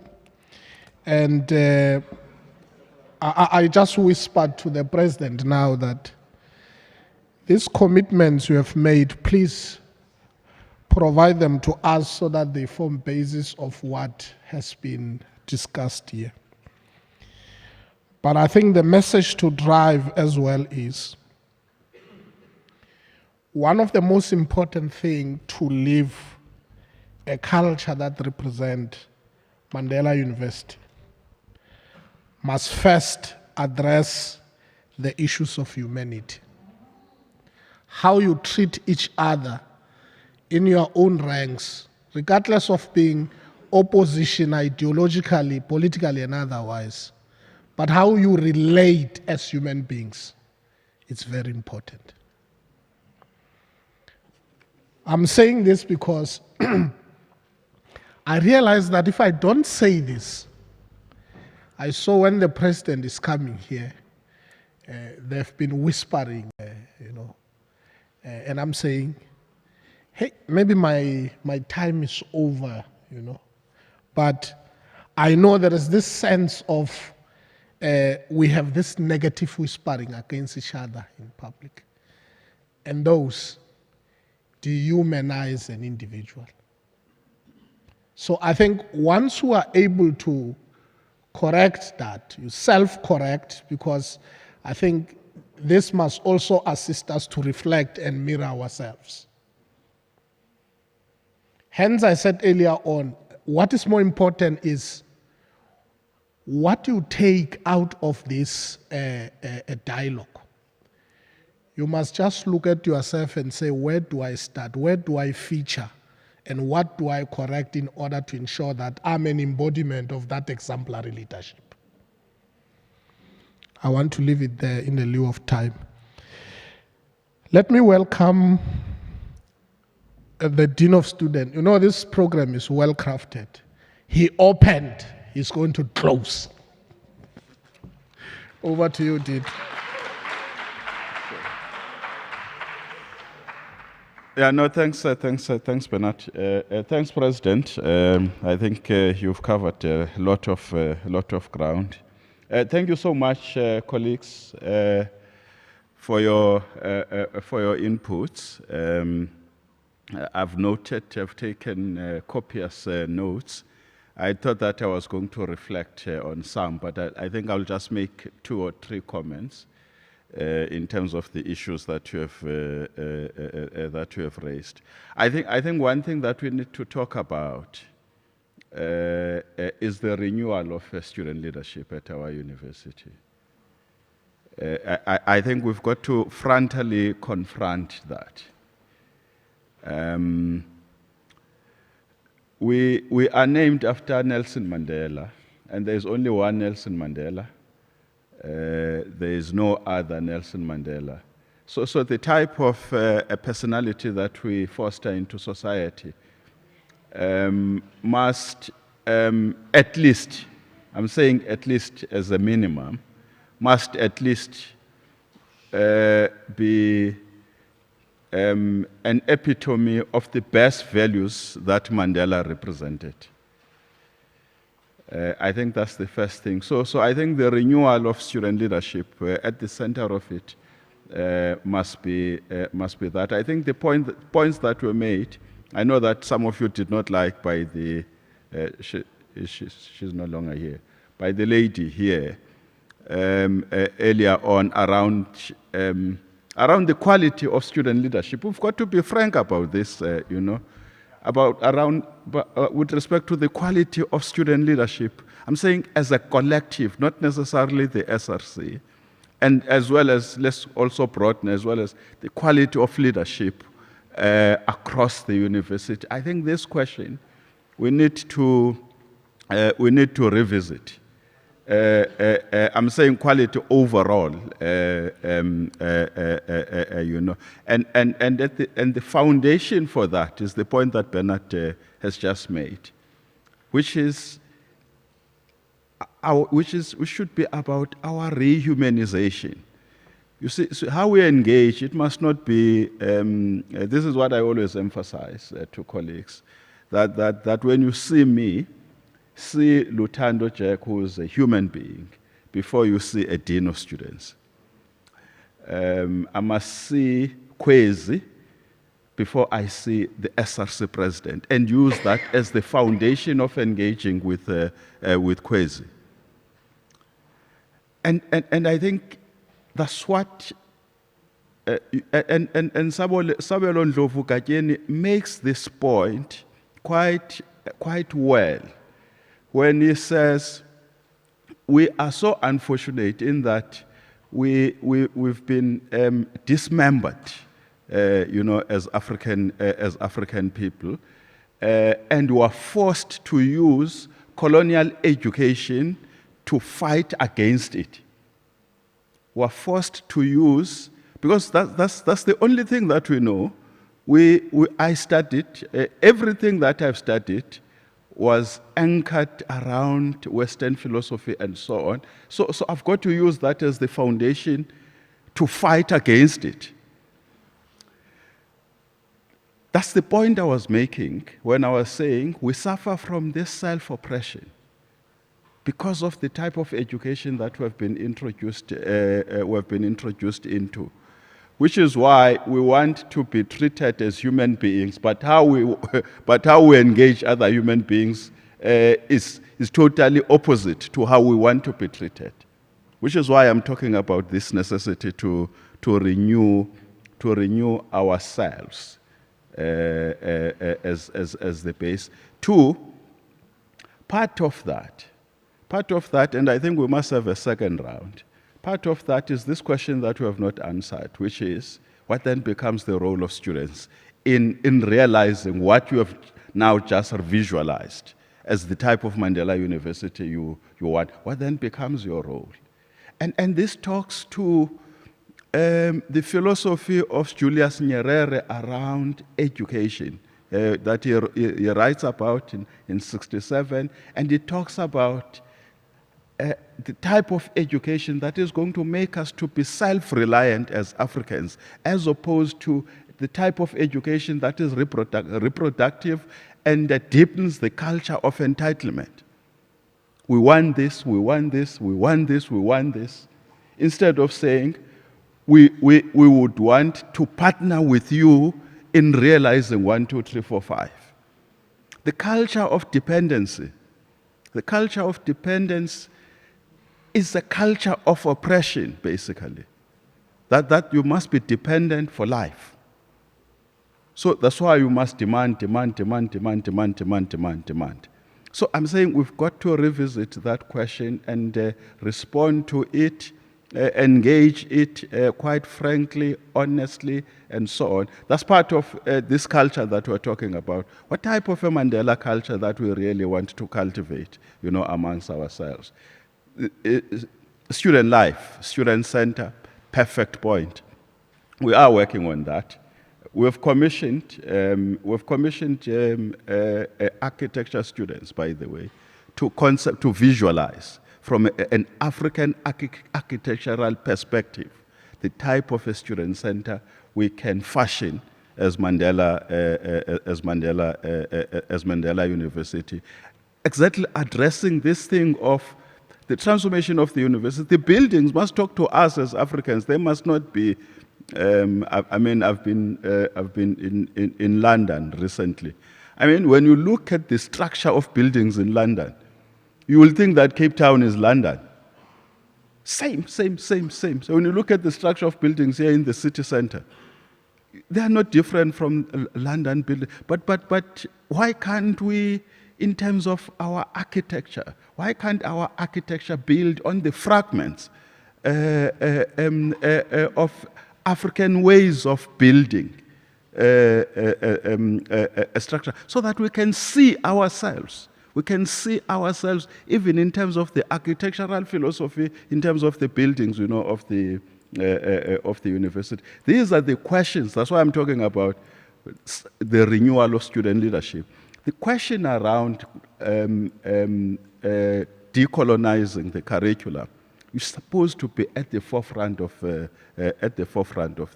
We're supposed to be presenting submissions to us and say, this is our perspective, as students.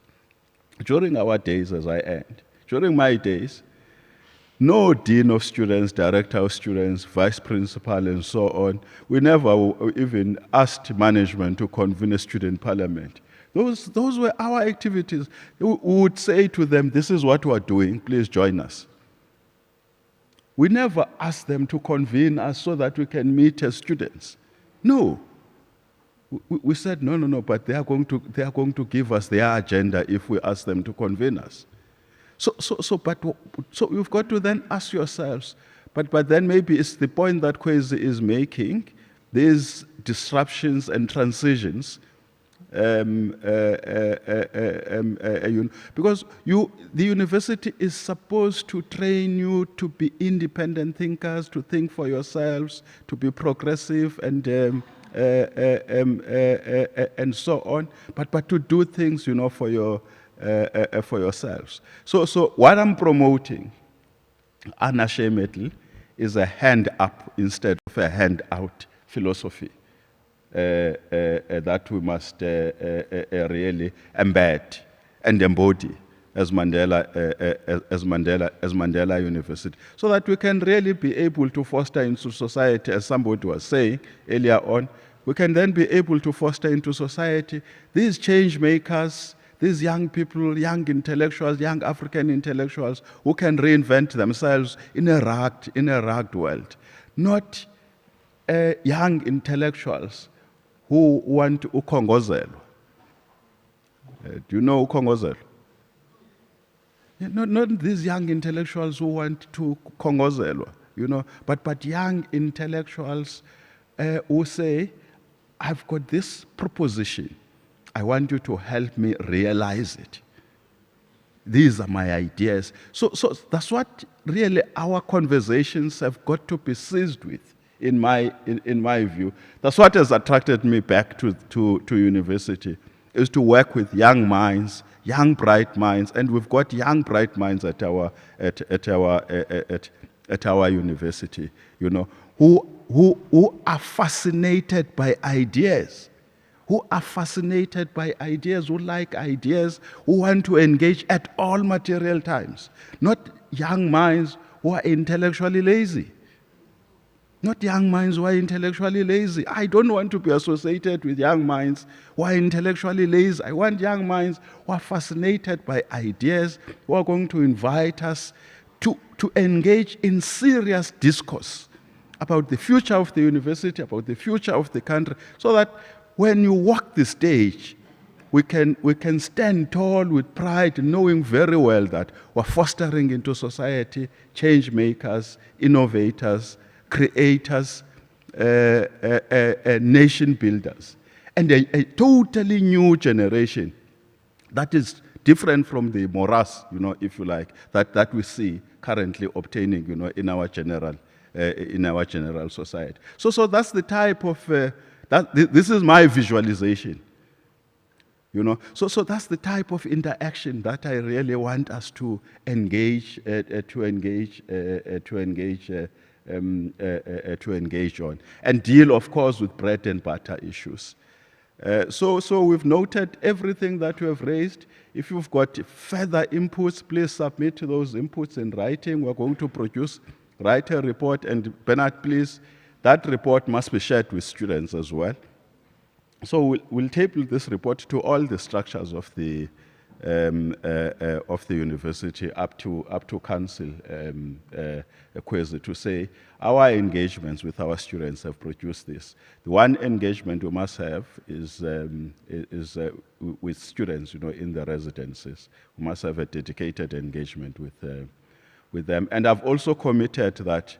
And the SRC has agreed to this because there's no way that I can liquidate the SRC. It remains an overall body responsible for your affairs as students. But I've committed that I will have these type of sessions probably once a semester or once a quarter to just meet with you and get your pulse, as young people. But if those sessions don't happen, you must blame Bernard. Don't blame me, because he's responsible for coordinating these meetings. Thank you so much. I'm so inspired by your inputs as well as by your frankness, and be always be like that. Speak out, raise issues strongly, but in a disciplined way. We must always allow ideas to contend because that's what the university is about. It's about ensuring that ideas contend, ideas contest. So even amongst yourself, be fascinated by contestations amongst yourselves, in terms of ideas, and let the best ideas then see the light of day. Thank you so much, and have a good afternoon.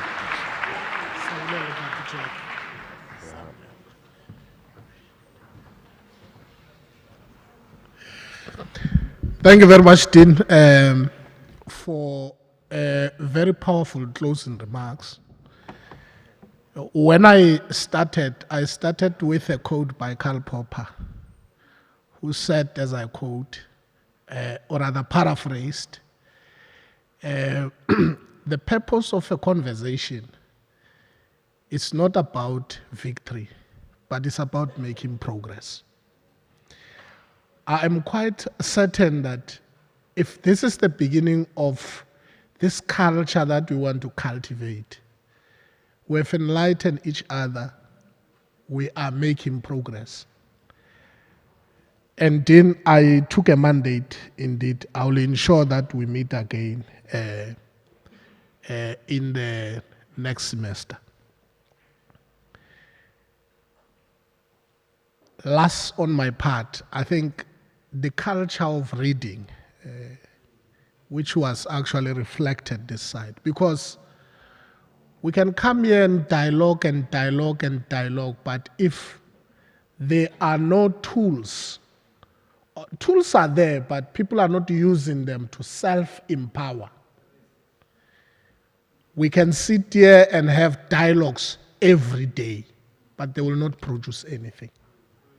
So that culture of reading, empower yourself, traverse literature, and be deliberate.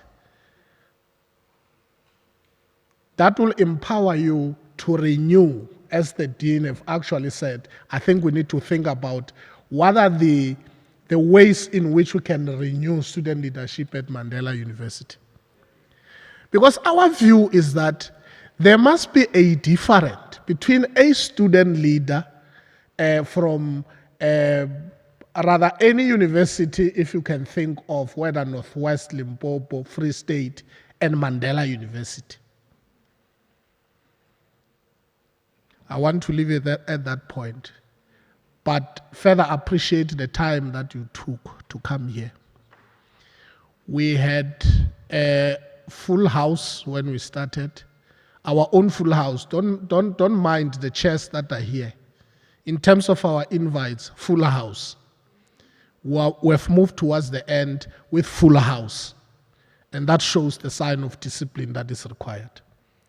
Thanks very much for your own contributions, and I can assure you that these contributions have not been taken for granted and have not taken personal. You are very frank, candid, and we have listened, and I think makube njalo kuni, so that whatever contribution you are going to make this a living reality, let that be the case. Thank you, President, for committing to student parliament. I'm sure I will not get an email that says, SGD, please convene student parliament. It's not my responsibility. The President is committed.